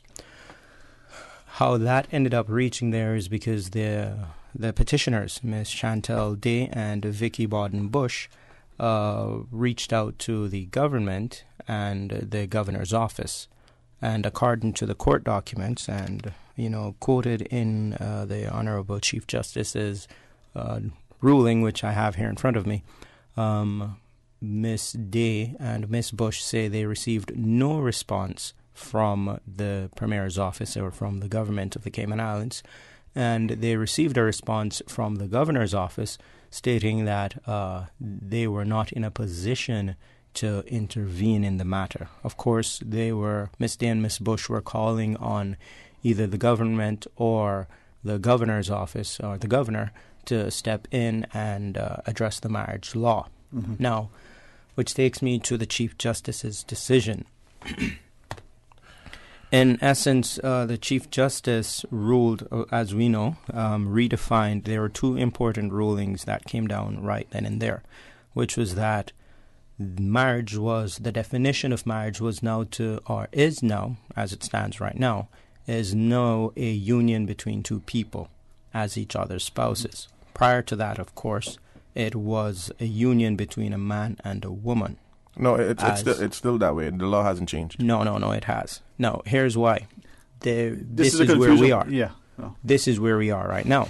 So they rewrote the Constitution since Friday? No, the Constitution isn't. Here's where we are, right? We have to be careful how, and I'm not telling you how to do your job, but we have to be extremely careful what you're going to say. Because if you're saying... Choosing my words very carefully. If you're saying that the Chief Justice has changed the law... Which is why the politicians are saying that they have a problem with the Honorable Chief Justice legislating from the bench. Yeah. So that is what is being said. Right. And so where we are right now, right, how that was achieved was in You have ways. A copy of the new law? Not that. Well, I hear your point. He did not change the law. Okay, but I hear your point, right? And I hear it. So this is why I've been asking. No, I hear you. Sterling, this is a serious matter. You know? Not very serious. Very serious indeed. And as a representative from the streets, I have to tell you that we have to be extremely careful what we say here on this radio. No. And this is why if you can show me a copy of the new law, then then I will agree with you. No, I hear you, Mr. Rankin, I can only report what. So this is what we're reporting coming from the courts and what it is, right? And I hear you. I want to hear you. Just bear with me because, like many of us, I hear your point. Mr. Harris is only reporting from the newsroom what we've been reporting. Yes, he's not making up anything. This is just. This is as it stands. Historical report to date. What the position that we found that the country's currently in is because the 2009 Constitution, or the marriage law, the marriage law that defined marriage as a union between a man and a woman, came out in 2008. Now the Constitution, which then came out a year later, right? The 2009 version of the Constitution had in it a clause that Section 5, which states that the laws that predated the Constitution, in essence, the marriage law and so many other laws, if the Chief Justice was, or if first off, the Constitution was deemed as the supreme law of the land, right? Superseding anything coming. Exactly. Right. Okay. Now, using Section 5 of the law and Section 2 of the 1865 Colonial Laws Act, the Chief Justice was tasked with determining whether or not the marriage law was repugnant to the Constitution's Bill of Rights, which is now included in our laws, which is now included in the Constitution. Right. So how the Chief Justice's ruling came down was he had to look at the Constitution as being supreme and superseding all other laws. And then using Section 5 and Section 2, he then decided, according to his judgment, he says that the law was repugnant to the Bill of Rights because it discriminated against Chantal Day and Vicky Bawden-Bush on the grounds of it discriminated against their right to a freedom of conscience. And it also, the marriage law was discriminatory in that it excluded them from the union of marriage and the subsequent benefits thereof. So using Section 2, he declared the law to be repugnant. Now, the part that follows up is, by declaring the law to be repugnant, he has one of two choices, which is then to either make the law void and striking down the law. In striking down the law, he would make marriage, in essence, in Cayman void, meaning that every marriage would be viewed as void. Failing that, he would then have to, according to the Chief Justice, he would then have to redefine the law or amend the law to make it no longer repugnant to the Constitution. And so that, on Friday, is what he did. Right. Now, with that, this was an application for judicial review by the parties to the court. Yes. Right. A petition. And I hear, well, Mr. Rankin, before I comment. One final point. Yeah, sorry. Yeah. One final point. because the law was from 2008, it meant that the Chief Justice had the power, according to the Constitution, because the legislators at the time would not have had the Constitution on hand, or the 2009 version of the Constitution on hand, to actually consult the Constitution when making the laws. In 2008. Okay. In 2008. Yeah. And so because of that, they say that the law would then, the judge had the ability to redefine it and immediately putting it into effect. Well, let me just clarify the 2008 law that you referred to, that you said that they, and I quote they, said that he has the right to make the law repugnant, or that the law was repugnant, so he had the right to correct it. Let me put it to you this way: there is no piece of document in existence that says that the judge or any Chief Justice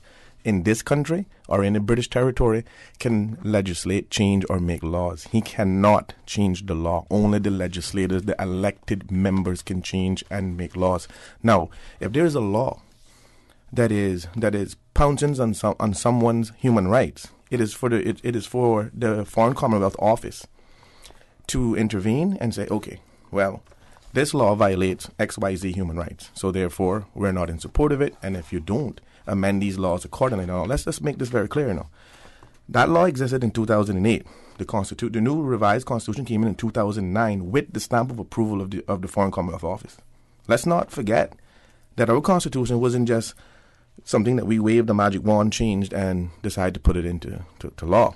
It was approved by the FCO, okay, and reviewed. Now, for the Chief Justice, and I know no lawyer, now let's just state that disclaimer right up front. But, nor am I. But I'm not stupid, okay? Nor am I. And for someone to say, or for any media house to say, that the Cayman Islands has legalized same-sex unions, right? Same-sex marriage. Same-sex marriage. Marriage. Right? Marriage. Yeah. Right. That is another false statement, because if you show me where they changed the law and where they changed the Constitution, then I'm convinced neither has taken place. Okay? And I just want to say this, and Sterling, all due respect, I think that this topic has detracted from the real issues of the Cayman Islands, and it is something that generally Caymanians have or is very opinionated on, simply because of our moral. Well, that's another point in itself. Heritage. Yeah. So, and I'm not saying that. The question begs to ask, right? If the law was not changed, then how would Miss Day and Miss Baden-Bush get a marriage license? Well, they haven't received a marriage license yet. But how would they have been able to issue the notice that a notice of intent to marry? And that's fine. There's a lot of things. There must have been a change in law for that to have happened. Well, let's wait and see. Prior to Friday, they would not have been able to issue a notice of. Well, that's what I want to see. I want to see if there is a change in law. Let's get a copy of this law. Yeah, I actually want to read a couple of things, right? I appreciate this discussion because we get just a news account. We get the word on the street from Mr. Rankin. We have we have to take the break, sir. Oh boy, and I thought I was in charge. No, all right. When we come back from the break, let's get into this some more. Stay tuned for Talk Today. The Tuesday and Thursday edition of The Business Buzz is brought to you by Cayman Medical Supplies, providing quality pharmaceuticals, medical supplies, and consumer products to healthcare providers, retailers, and ultimately the patients at a reasonable rate in a friendly, caring, and timely manner. Cayman Medical Supplies is located at number 93 Smith Road, Windward Center. Telephone 949-6211. Ray, are you ready for a special April edition of See What I'm Saying this Friday? Yes, this Friday we're talking about Easter traditions, Easter customs. Even the Easter Bunny? Even the Easter Bunny, but that's on a good day though for us. A good day and the Easter Bunny is one and the same? Yeah, and they're part of the rodent family, just so you know. See What I'm Saying. I always wondered how you can get eggs from a bunny. I have no idea. Are they chocolate-covered eggs? If they are, I don't know where they're coming from. They're a chocolate factory. Okay. Just join us and we'll work this all out. This Friday, special April edition of See What I'm Saying is a special feature of Talk Today with contributions from the National Museum, a language, history, and culture show on Radio Cayman 89.9 and 93.9 FM. Proudly brought to you by Cayman National Bank, serving the Cayman Islands since 1974. Visit Cayman National Bank today for all of your financial needs. Hello, I'm Joseph Woods, the Acting Port Director. Our port facility is the hub of the Cayman Islands commerce and economic activity, handling $658 million in imported goods annually. From groceries to construction materials, all sectors of our economy depend on the port. But it is now 40 years old. Its infrastructure is degrading, and we feel the strain from insufficient space for both cargo and cruise operations. The time is now. A new expanded port facility is needed to allow both cargo and cruise to operate efficiently and to support our island's continued growth and development. Support the port, support our tourism, support Cayman's continued growth and development. Talk today. But I do have some questions. Talk today. Cayman Islands' foremost listeners' participation program. Talk today. Because there are more questions than answers. What the public is saying. Waiting to take your calls right now. Sterling Dwayne Ebanks.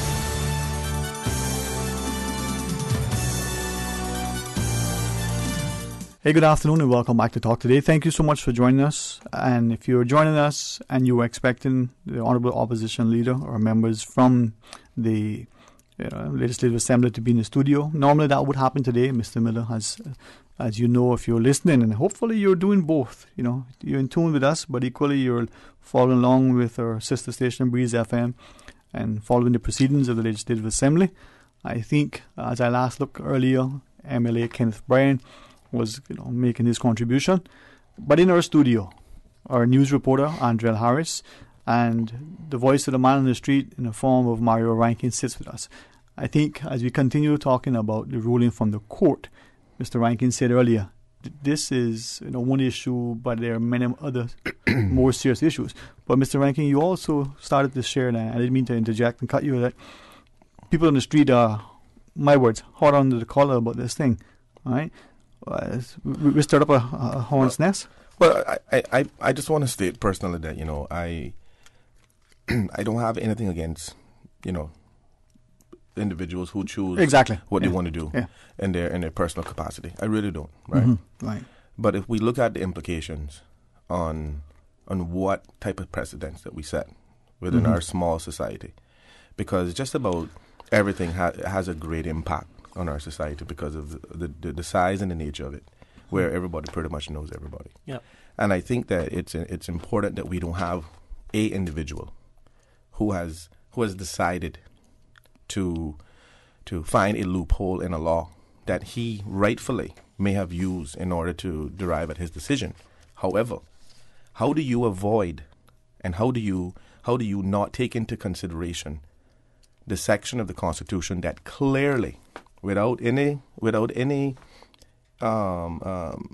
Section 41. Right, without any variations to what a marriage means. Now, granted that there's a law that exists from 2008, which should have been amended along with the new Constitution in 2009. And again, for a judge to sit down and go through this law to find a loophole in order to rule on tells me one thing, is that he had already made up his mind long before he adjourned in order to make a decision. He was just simply looking for something to justify his decision. Right. And that's Mario Rankin's personal opinion. Yeah. And the thing is, Mr. Rankin, sorry. No, and again, Sterling, it's a very complex issue. It's one of those things that I would rather not have an opinion on in terms of public opinion, because I have a lot of friends who are, who are in that society, and I don't have any issues with those individuals. I don't. The reality is that the minute that we start to question, manipulate, and use and do things within our Constitution for our own personal gain, it's just going to open up. Right. Because we talk about all of the implications. Because if I want 7 wives tomorrow, okay, 150 a week, I might be able to argue that it's a violation of my human rights not to have. And again, that may be one of those far-fetched things, but it's not inconceivable that it can happen. It's not, and respectfully, right, Mr. Harris? Yeah, no, I was saying that I've stated what the Chief Justice's ruling stated, and as for what we've reported from the politician side, is that they've expressed a similar concern as Mario is expressing right now, which is that their fair. And I can quote the leader of the opposition, Ezra Miller, stated that while he is not opposed to the decision, he's opposed with how they arrived at the decision. And he was saying that instead of using Section 5 of the Constitution, he would much rather have had him use, I think it's either Section 25 or 23, which would have forced the matter back to the Legislative Assembly for it to be addressed. So simply stating what I have seen from the vast majority of politicians is a deep sense of concern over the fact that the Chief Justice, in their words, was able to legislate from the bench. Right. He was able to change law. But it is to be noted that while the Chief Justice has changed the law, there are only a few laws that meet that criteria. And these are laws that would have to be directly repugnant to the Constitution. The Chief Justice just simply can't.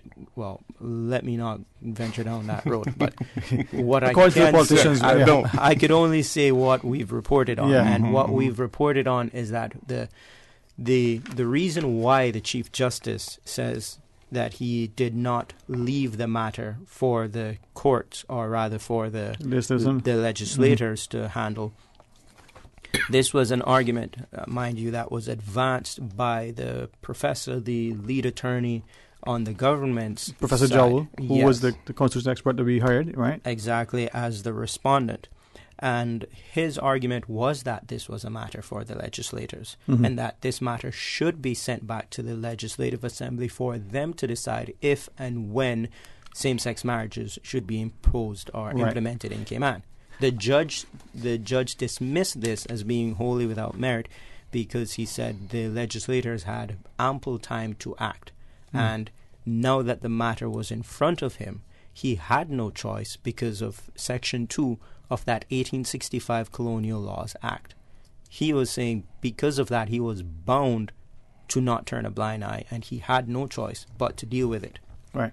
Well, but this is why we have deliberately here and talk to try to speak to the process, not the personalities. We do have a call online. We know the caller was waiting. I respectfully ask that you forgive us for making you wait so long. Let's go to our phones. Welcome. You're on Talk Today. Hello, good afternoon. Good afternoon, Dwayne. Again, apologies for we were told you were there for a bit, so we're sorry about that. But thanks for listening. Okay. Yeah, as a born Caymanian, yes, sir. I do not vote for same-sex marriage. And as a born Caymanian, if England forces us to pass this law for same-sex marriage, I will vote to go independent. And I fear God and God's wrath more than I fear going independent. And we have to remember, God helps those who help themselves. But going against His word is the worst thing we could ever do as Caymanians. Thank you very much. Hey, thank you for sharing that. And, Mr. Rankin? Well, I think it's a very simple issue. You know what we need to do, Sterling? And I think that this is, again, where democracy plays a huge role in the outcome of any legislative laws or any constitutional orders. I think that one of the main reasons why we have a referendum clause within our constitution so that we can debate these issues and we can go and vote on them. And I think that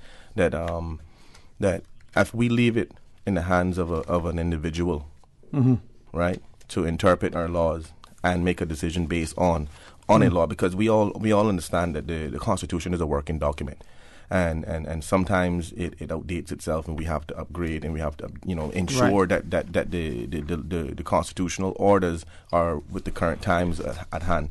Now, again, like I said, if the people of the Cayman Islands want to have this as a part of our constitutional makeup, then we should go to a referendum and vote on it. I hear you, Mr. Harris. I feel, from having covered this story from both sides and quite extensively over the course of the last few days, there is an overwhelming sense that the people feel as if they were robbed of the chance to have a say on this matter. Expecting that the courts would not legislation would be in the Legislative Assembly? Yes. Okay. But having said that, it is also important to note that, while the vast majority that have spoken up so far have expressed a strong sense of Christian morality, there, on the other side of this argument, are those who are considered to be a minority who are also Caymanian, who are also family, who are also friends, and for the longest time have not lived or, according to the judge and this petition, have been discriminated against. And on that issue of morality, touching on what the caller just said, is that, and I could read just a short paragraph from the Chief Justice's ruling. Now, the Chief Justice says here on page 30 of his summary verdict that conclusions of the justification analysis, and he says no justification has been established to sustain such severe forms of discrimination. Let me just backtrack here. While perhaps an unintended consequence of its religious aim of maintaining marriage as the exclusive preserve of the heterosexual, the effect of the 2008 amendment to the marriage law has been to imposing dignity, inequality of treatment, and inequity of legal status upon same-sex couples. He goes on to say no justification has been established to sustain this severe form of discrimination. And then now, just if I could go a little further, here's the point that we find, right? Because Cayman is a heavy Christian community, and because our day-to-day lives, for the vast majority of those living here, is guided by that strong moral Christian compass, we expect, or they expect, the strong majority of people expect that will also play out in the courtrooms. But as the Chief Justice says here, is that all sorts of inequities have existed in the name of tradition. Tradition alone cannot form a rational basis for a law, nor for the promotion and maintenance of a discriminatory legal system of rights. The ancient lineage of a discriminatory classification does not make it rational. Rather, the state must have an objectively rational basis for the traditional aim which it seeks to advance in order to justify discrimination apart from the tradition itself. So, in layman's term, what the judge is saying here is that Cayman might view itself as a Christian community and might have a strong sense of Christian morals, but those Christian morals and that Christian culture and heritage cannot be the defense for why we discriminate or why the country discriminates against a certain part of the demographic. No place for Christianity in the courts, in a sense?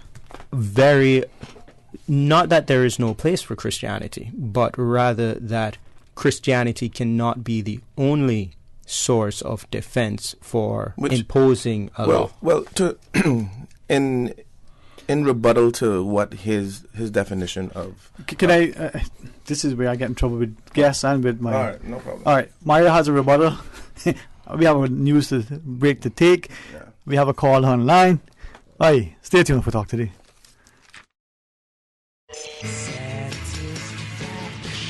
Satisfaction is guaranteed 24 hours a day, whether it's music or information. From Grand Cayman to Cayman Brac to Little Cayman, we've got you covered. You ever hear a thing like that? Radio Cayman in the Cayman Islands. Radio Cayman. Headlines. Radio Cayman's newsroom. Headlines. These are the biggest stories right now. Debate continues in the House today on a private member's motion relating to Friday's landmark ruling by the Chief Justice that redefines marriage in the Cayman Islands as between two people, a move that has garnered strong criticism from members of the Legislative Assembly. Good afternoon, I'm Dion Anglin with your headlines. In news elsewhere, on Monday, Trinidad and Tobago became the latest Caribbean community regional country poised to take full advantage of the 10-year-old economic partnership agreement signed between the Caribbean Forum and the European Union. According to the UK government, the agreement will allow businesses and many others across the Caribbean to trade like they do now without any additional barriers or tariffs. For the first time, the majority of Swedes with a gambling addiction are women. The health authority's latest survey figures suggest. The report found there was no longer a gender gap among problem gamblers, of whom half were women. And among the 45,000 people with a problem severe enough to be considered a gambling addiction, 64% were women. The food we eat is putting 11 million of us into an early grave each year, and that's what an influential study has shown. The analysis in The Lancet found that our daily diet is a bigger killer than smoking and is now involved in 1 in 5 deaths around the world. Salt, whether in bread, soy sauce, or processed meals, shortened the highest number of lives. And point guard Russell Westbrook finished with 20 points, 20 rebounds, and 21 assists in the OKC Thunder's 119-103 NBA win against the visiting Los Angeles Lakers, and dedicated the performance to his late friend Nipsey Hussle. Russ says Nip, who was shot and killed in LA over the weekend, served as an inspiration. That's a wrap of your headlines. I'm Dion Anglin. Radio Cayman, the voice of the Cayman Islands. What's happening in your community? News and information, music and more. You can find us. www.radiocayman.gov.ky. Like us on Facebook and follow us on Twitter. Radio Cayman is your choice, your voice for today's biggest news. Radio Cayman.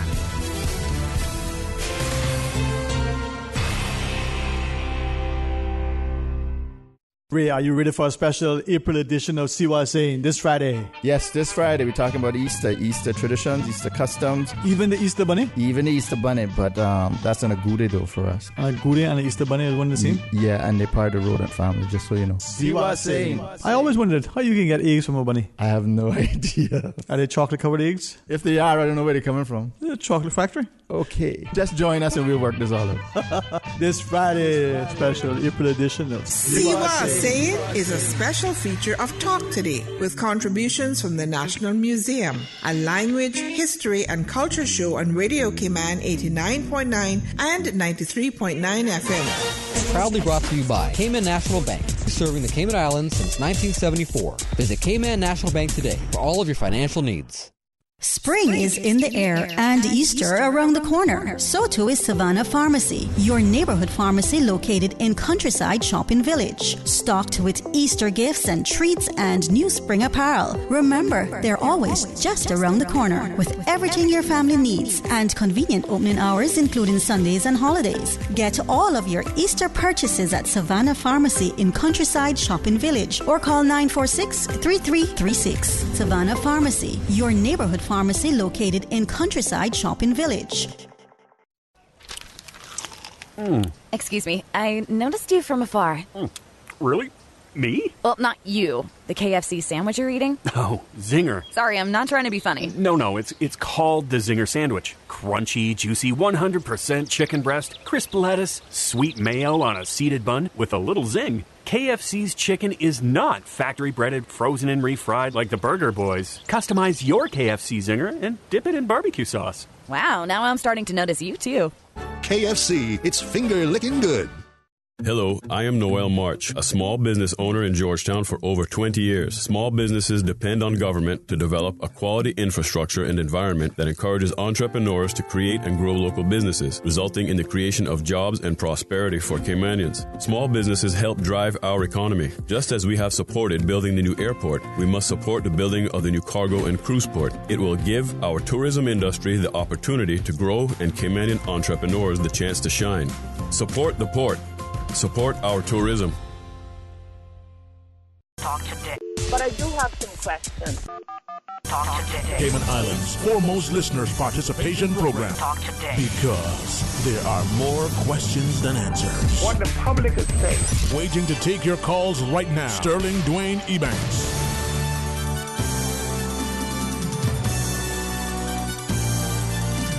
Hey, good afternoon and welcome back. Thanks for joining us. Again, thanks to Mr. Andrel Harris, our news reporter in our newsroom. Just giving us sort of a brief, an outline of what has transpired in history. He's not making news, he's just reporting the news. Unlike some media houses that what do they say? We don't report news, we make it. Well, we try to report in news. Maybe in reporting it we make it, but that's a different story. Mario Rankin has As I put it this way, some find him irritating, others find him as enlightening because he brings it to the fore. And we do have a call online, as if it's still there. Hang on, Mr. Rankin. Good afternoon. Welcome. You're on Talk Today. Hello. Yes, sir. Good afternoon. Yes, hello, Rambo. Rambo, how are you, man? Yeah, good, man. The weather good. Darling, yes, sir. It came a few minutes here to be. It came on in Memorial. After the president, they know who they are now. Better get a flock together. They got people that are married at the front.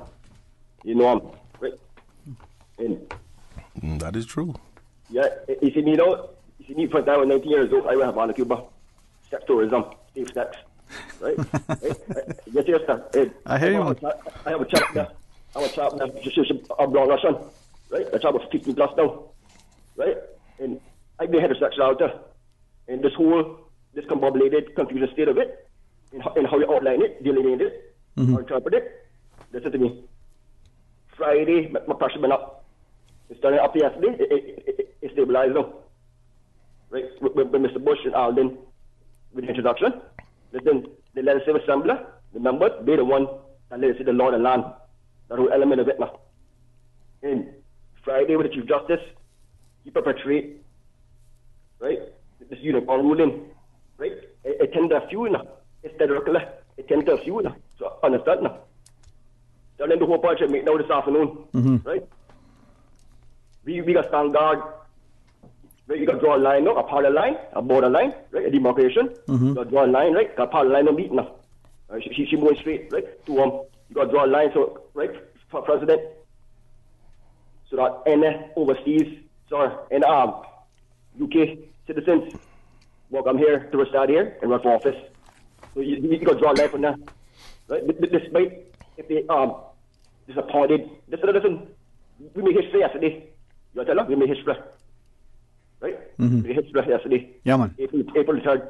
So you got to draw a line that nobody can come here for you to run for office. So we outnumber the ratio. Right. All right, man. You're really truly, right? And this is it's done. Like I said again, I had a couple when I started with lesbians, right? But I don't know no chicha man. I don't know them. I don't hear about them. All right. And one more thing I tell you. Yeah. One more thing I tell you, right? Like I said, preacher from Tuesday yesterday, right? The whole fomentation of celibacy, right? Annihilation of proliferation. That's the whole aspect of it. You feel me? Yeah, man. Right. Have a good day. You too, Yeah, man. man. You too. Thanks. Well, in the studio, Mario Rankin, and from our newsroom, Angela Harris. Mario, thank you. I just want to follow up on the thing that my good friend read from the Chief Justice. From the Chief Justice, I just want to highlight a few things because I think it's important that that we be very careful on what track we take moving forward and what comes after this ruling, because certainly if we have laws that contradict our Constitution, that's a serious problem, and we need to address that problem. And the only way to do that is to highlight those issues, take it to our legislators, and have them make the necessary amendments in order to be very clear in our Constitution and have the laws to back it up, so that way that we don't have these issues moving forward. Now whether or not I agree or disagree with any decision or what the Constitution expects from its citizens, I think that, if we had a group of people who had diligently sat down, formalized a reformed Constitution for the 1972 version, and didn't necessarily look or brought in a legal arm to say, look, here are some of the laws that are going to be in contradiction of some of these proposals. We need to address these before we can constitute this and put it out for a vote. Obviously, we realized that there were a lot of things why that Constitution was pushed forward, because it was a rush thing, in my personal opinion. The way that they set it up in the election booth, that election, I thought was wrong and suggestive. But again, it's already gone. We have provisions in the Constitution that allows us to have an opportunity to have a democratic debate and have a democratic process as to what we feel the Constitution should speak to in terms of how we want to operate as people of the Cayman Islands. So I believe that in one hand, we can argue all we want about what the Chief Justice did, and I think that it has been quite interesting these last couple of days. Friday being a week now that it has all transpired, but we talk about this issue, Sterling, and we have all of these opinions about this issue. But while we're doing that, we still got people starving. We still got people that are being disenfranchised. We got people that are struggling. We got people that have to roll the dice on which bill to pay. We still have all these fundamental issues that affect our society. And we're talking about something that has been around. It just haven't been in the open. We have refused to believe that it was a part of our historical makeup. Those people are in the minority, because if it was something that was in the majority, this would have been a very easy transition for us. Here's the issue, right? The issue that we face is that the Constitution, right, the supreme law of the land, states that government shall not discriminate against anyone on any basis. What that means is, while it would be unwise, people to people can discriminate against each other. I can decide that I'm not allowing. I could open a restaurant and say no one above the age of 40 is allowed in my restaurant, not showing my age. And you could go ahead and open a restaurant of your own and say no one with dreadlocks. My point is, right? And there is nothing that they could do to stop our unfair admissions practices. That becomes a matter for the public to decide. We don't want to support this, and we're not going to support your venture. So, but wait, hear me out. Yeah. The point is, right, because government is not allowed to discriminate against anyone, regardless of whether or not they're a minority, and there is no legal framework for people to access the secular benefits of marriage, that is the problem that the Chief Justice had to answer. The members of the LGBTQ community are saying that we are not able to access the secular benefits of marriage.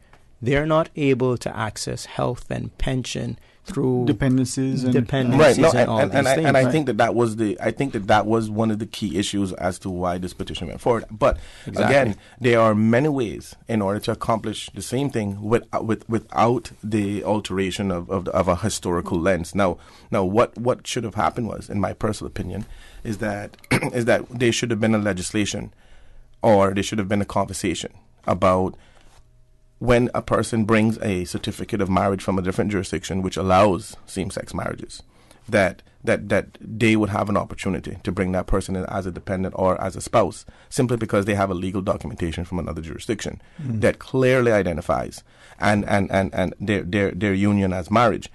And that we shouldn't discriminate as law, that those people don't get the secular benefits in terms of the pension, the health care, and the But the problem lies, regardless of whatever solution is put forward. Here's the problem, right? The problem is that the courts nor government is allowed to turn a blind... you cannot. Yeah, the courts aren't allowed to turn a... Yeah, but I'm not disagreeing with you. You keep saying that the problem is... It's not a problem. The world don't have any problems, Edrel. You know what the world have? The world have a bunch of people who refuse to apply the solutions. That's what it is. There's no problems in the world, you know. But we face the challenge. I hear you. So, but solutions cannot be applied if you don't have a problem. So, I'm telling you that it's not a problem, and I don't disagree with you. I'm not disagreeing with you. What I'm saying to you is that instead of us, because if I want to walk down the road in a G-string, right, that would be considered. Please don't. I'm just saying that would be considered as nudity, and I could be arrested under the law. But if I went to argue and say, well, this is how I see things and this is what I want to do, it's my prerogative to do that. Again, I think that laws, and like you said, we cannot discriminate. We as legislators, we as judges and police, we cannot. The law clearly states you cannot discriminate. Now, the problem, and one of the biggest issues I think we have, is that we have failed, and not only our jurisdiction, because we see it around the world. I just heard yesterday that there's a country that passed a law that having, you know, but they're using their historical faith as part of their reason. And I was a little concerned about that, because they went to the bitter extreme, because we talking about beheading and life in prison and all these different things. But the problem is that how do you write a law that don't discriminate entirely when you have so many things that falls under that? Because same-sex unions is the least of our problems, you know. That is the least of our problems. If that was The only issue we had, let's put it in, let's go, and everybody get back to the real life. I hear you. But Andrew, go ahead. But it's a spin-off. The thing is, right, for the vast majority, and once again, speaking from having covered this issue from both sides, the vast majority of people do not see a problem because this is not an issue that affects them. They have perfect and unobstructed access to marriage once they've met the requirements. And what you have is a minority who say, we too want the benefits of marriage, but there's a massive obstacle in our way. And so for them, it is a problem. It is a very real problem to be Caymanian, to live in Cayman, to love Cayman, and not be able to access the benefits of marriage in your home country. Right. Mm-hmm. Sorry, go ahead. Now, what has been said is that the Chief Justice cannot make a new law or recommend that a new law be put in or declare the law to be repugnant and then turn a blind eye and allow that law to stand. A perfect example is that, and I've used this to in a few instances in the last couple of days. Imagine you do have a restaurant, and it's a restaurant that says we are not allowing anyone under 5 feet into this restaurant. And that you can't go. That restaurant finds itself, we find that issue in court. The judge isn't then allowed to just make a new restaurant that allows everyone of all heights to walk in and be served and then say we're going to allow that restaurant to stand. He is not allowed to allow it to be discriminatory.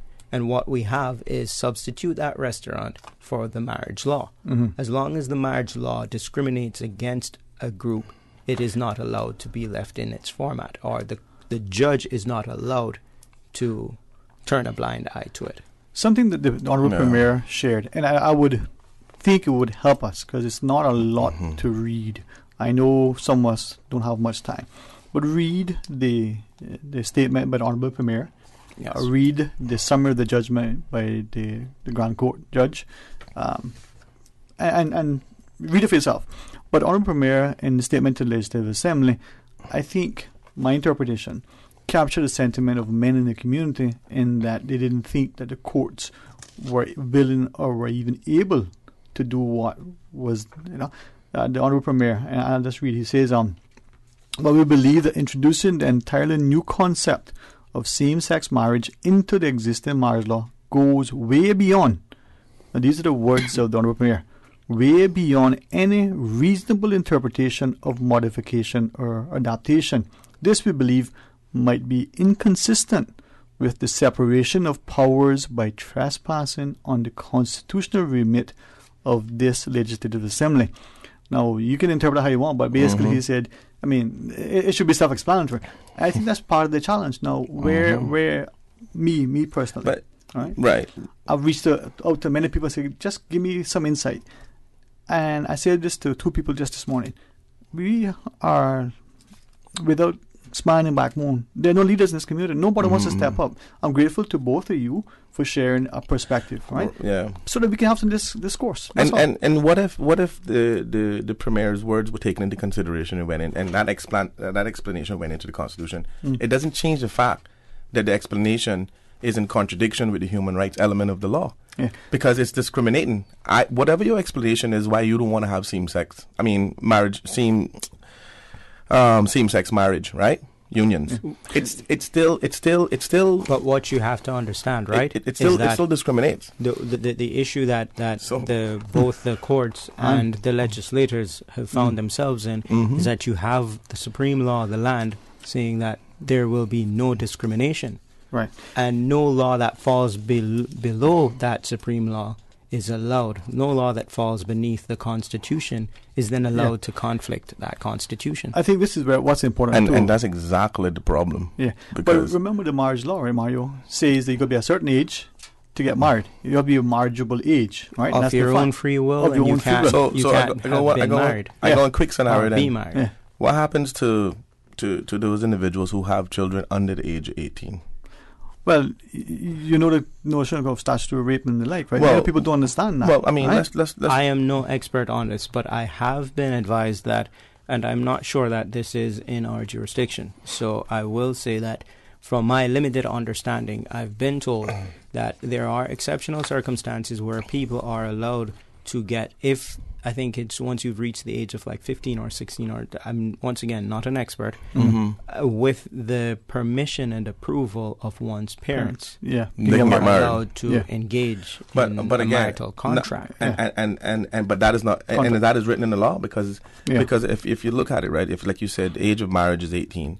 But if you have a young family, which whatever circumstances and landed them in that position, you're old enough to be parents, but you're not old enough to be in a union, right? Which I think is again contradictive to the law, and I think again it's discriminatory against those individuals. I mean, there's a whole entire can of worms that could be opened up as to what could be construed as discrimination. Yeah, here are three things to look at, right? And again, only using the words of the Honourable Premier. He says, we also know that the constitutional discussions and drafting did not contemplate sections 9, 10, or 16 of the Bill of Rights that deal with private and family life, conscience, religion, and non-discrimination would apply to marriage. Hence the reason why marriage is in its own separate place in section 14 in the Bill of Rights. So our constitutional sort of negotiations believe in marriage what is important. They want to carve it out on its own right. Now, the Premier goes on to say that, there may be other grounds to raise concerns as to, why we think this judgment probably is not in the keeping with us, right? He says, first, the implications of the court's decision for other types of marriage, polygamous marriage, for instance, and whether government would not be bound to give effect to or recognize such marriages if an application for a marriage license is made for a man to marry multiple wives.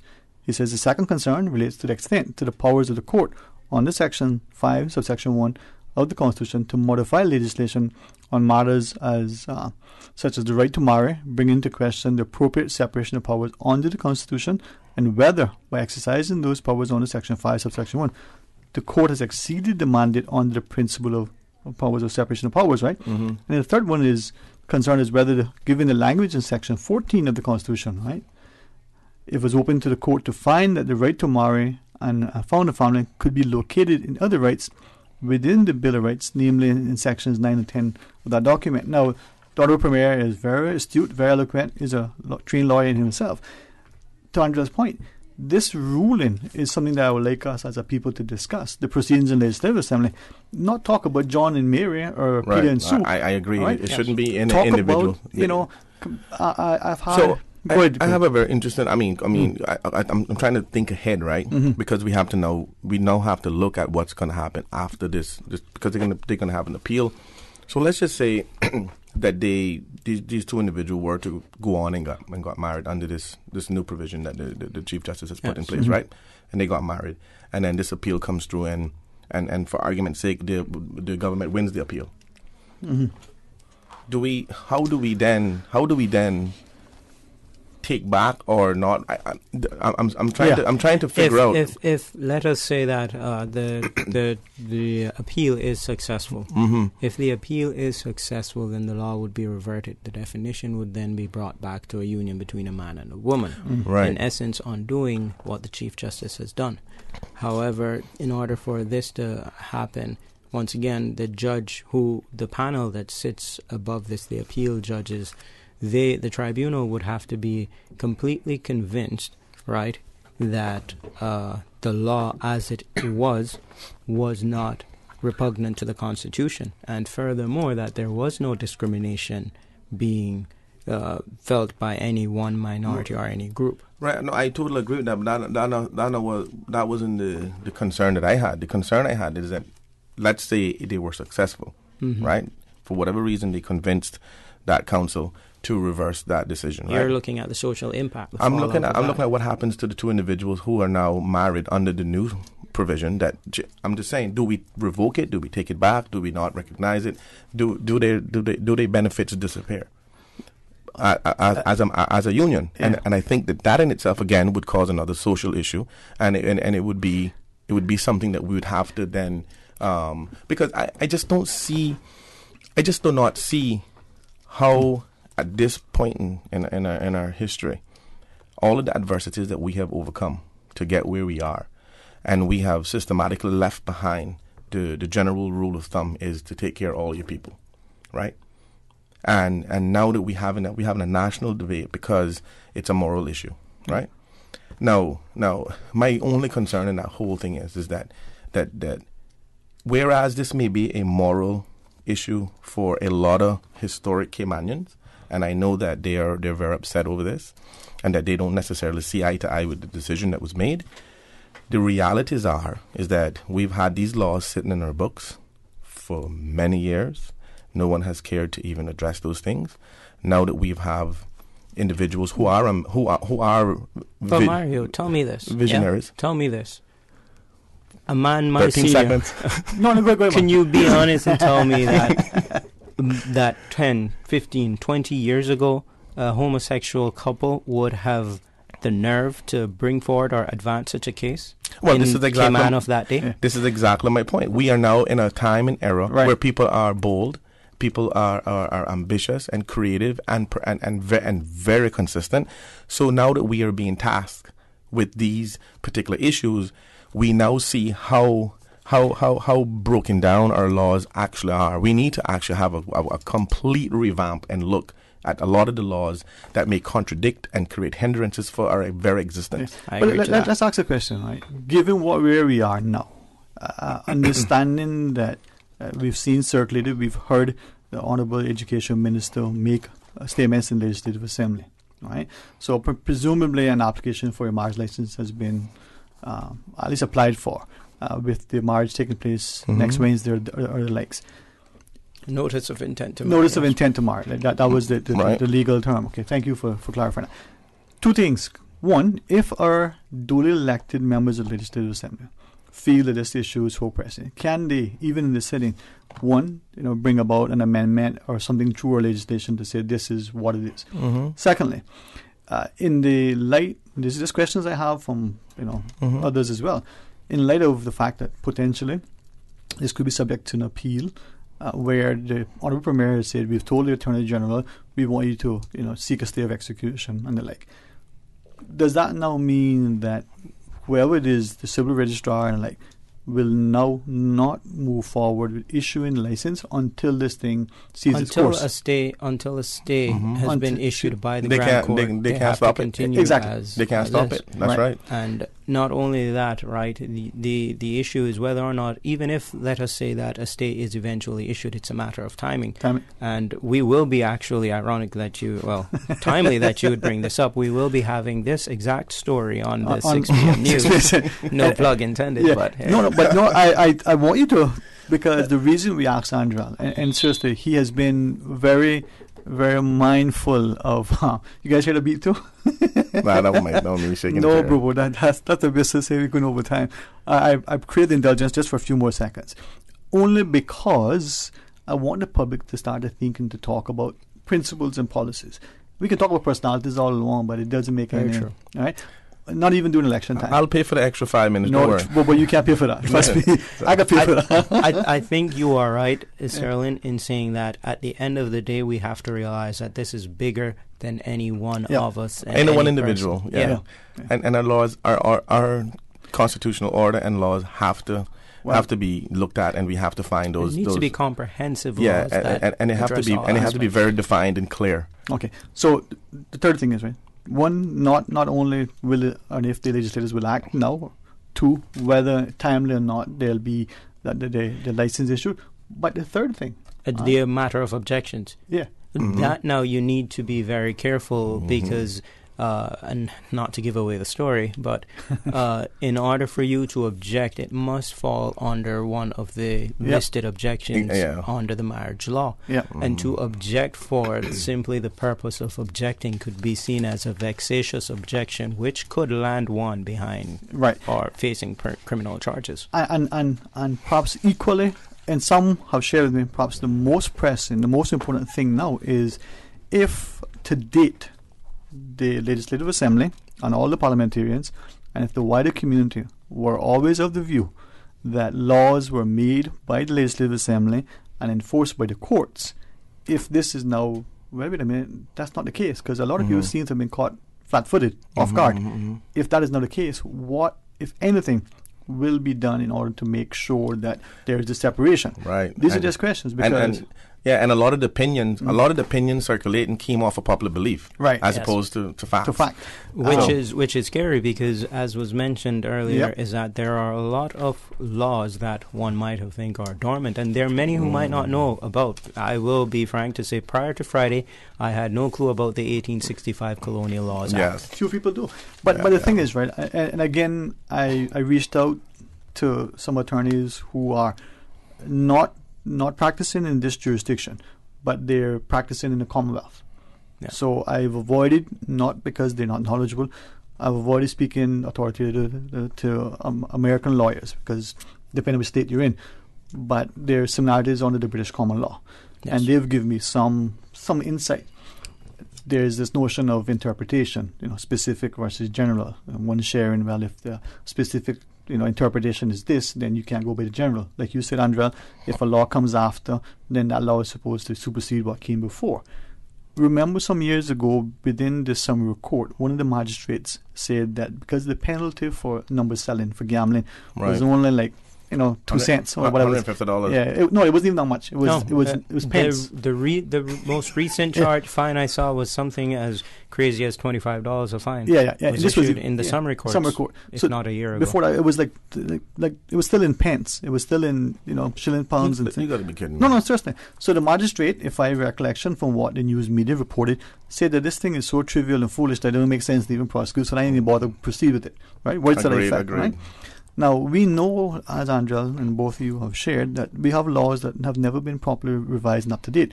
Look at our labor legislation and the wage compensation, right? People still getting, what is it, like a half a shilling? I mean, a penny even.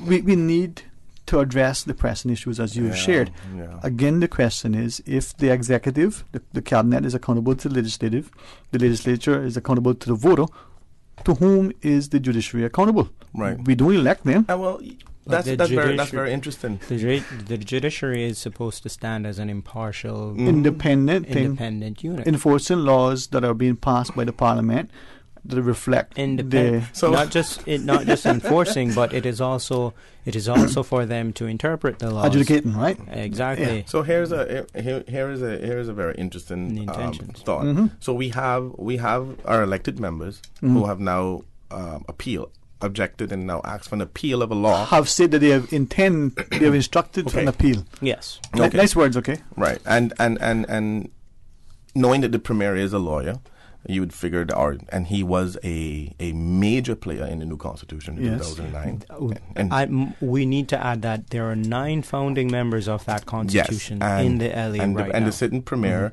was one of the key negotiators in that particular one, being a lawyer at the time.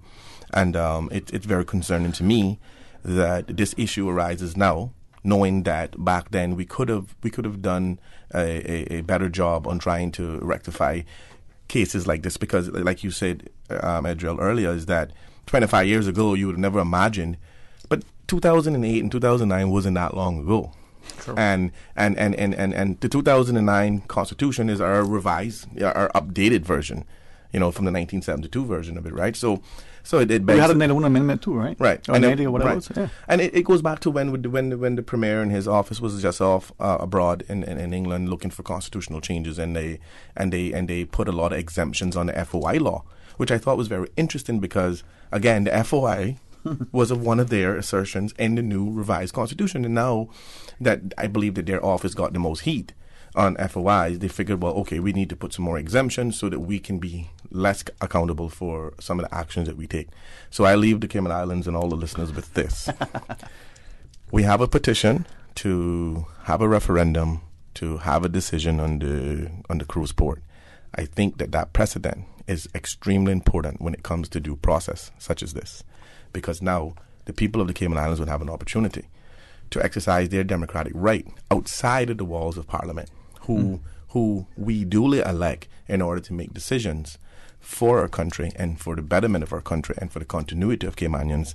However, we do see at times where we feel like some of the decisions are not warranted or not substantial enough for us to get behind it, so therefore we have this clause, and here again we have another issue, which in my personal opinion, Sterling and my good friend Mr. Harris, is that I don't think that the people of the Cayman Islands should be focused on something, because whereas it's a big issue for a lot of the historical morality, Christianity people, I went to a Christian school. I was raised by 2 Christian grandparents. I understand, and I am a God-fearing person. However, what Mario's opinion is of what somebody else want to do in their personal capacity is irrelevant.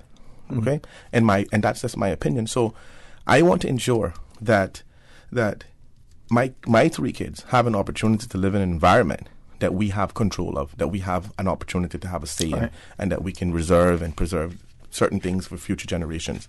And I don't think that 40 years from now that we're going to be looking back at this moment in history, at this particular ruling, and say that made everybody in Cayman cost of living go down, and that created a better environment, and that created. Listen, the reality is that we must focus on the real issues at hand. And I hear you, Mario, but I believe that history will record how we respond to certain things, whether it's from the Legislative Assembly, from the executive, or from the courts. Before I ask Andrea for closing thoughts, not to change the subject, but with respect to the port referendum, right?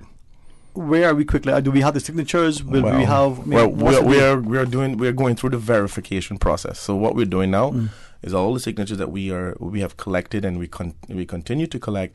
We're verifying, so we are legitimizing every signature now, and we're on top of it now. So there's no book sitting without legitimate signatures in it. They're all legitimized. We're verifying. So when we do produce our numbers to the election office, the verification process would have already been done. Now the election office now has to do their part, and any idea when you think that would be hoped to accomplish? Well, I would say this, that what we want and what's ideally is to try to get everything done by the end of the month, so that we can have this and get this referendum triggered and get this process started, because we are working door to door every weekend. Can I put you on the spot? Do you think that I forget what the number is now? How many signatures we need? 5,280. Okay. Do we think we're probably there with that number? I mean, if you don't want to. Well, you see, I'm very forthcoming and truthful about this thing. For me to say yes, Sterling, we have the number, or no, Sterling, we don't. It's hard because so many books out there and so many. I can tell you that we are far closer to the trigger number than a lot of people would like to believe. And I think that now that we have gotten to that point, because we 4,000 and change, right? The last time, that's been 2-3 months ago that we verified that. So, and we've been working diligently since that. And it's, when you got 200-300 people on the volunteer list who are out there with books and doing these drives, you have to make sure that you have an organized set of meetings that you can identify how many books are there, and not because you have a book that's full, meaning that all of those signatures are you can verify them. So you have to go through that process. So for me to say, hey, we got this number, that might be the number of signatures we have, and then the reality is the verification process takes place, and then that number may change.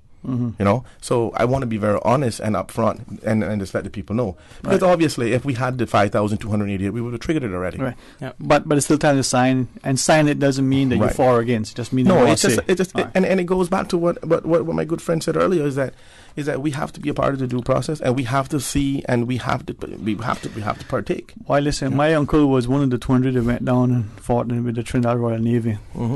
My blood relatives fought in the wars. I take my right to vote very serious, to the point where I think I offended one official one time when I said, when my children come along, I would like to take them in my arms when I go into the booth to mark my X. And they said, oh, you can't do that. I said, but I want them to see what democracy is. Because have we traveled to places where you can't vote? And I can choose on election day, once I'm voting, once I'm registered to go out and vote, I want my children to see that. I want them to always have that right. That's a different story. Little things that are passion. But Mr. Harris, our news team, I think, does a phenomenal job. The surveys continue to show that Radio Cayman leaves in news reporting. We're objective, we're impartial. Very true. You and the team, and I think the team would allow me to share that you specifically on this particular issue, been very diligent, very meticulous, very objective, very, very, very concerted effort in reporting what has been transpiring. While I would like to accept that unfortunately is half the picture. The entire newsroom, and not just the newsroom down here. I mean, from Susan hitting the breaking news.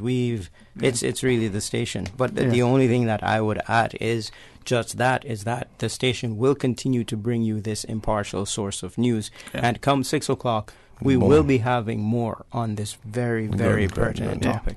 I got one story that I want you to follow up on after all of this rhetoric is gone, and we need to find out why no heads now roll at the airport authority for spending $11 million, and it seems like everybody's having a big party up there.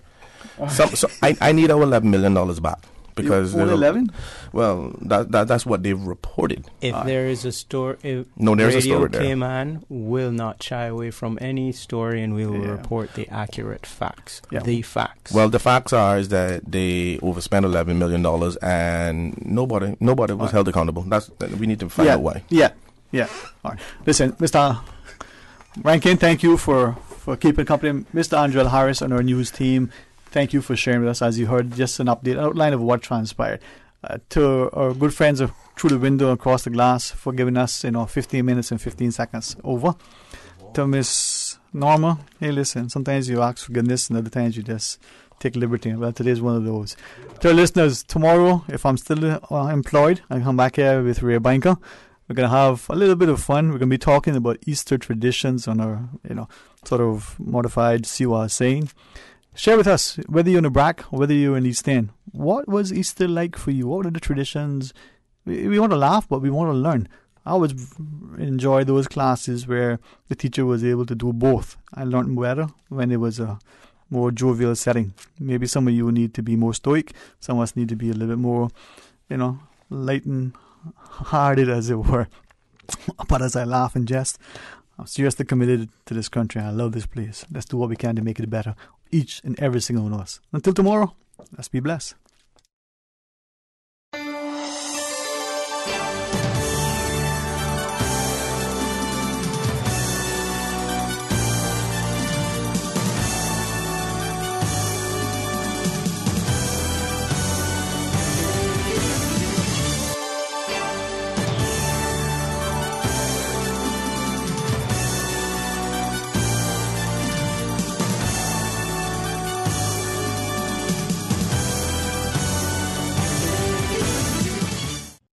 Did you know your home is wasting electricity right now? Appliances or electronic devices can use electricity even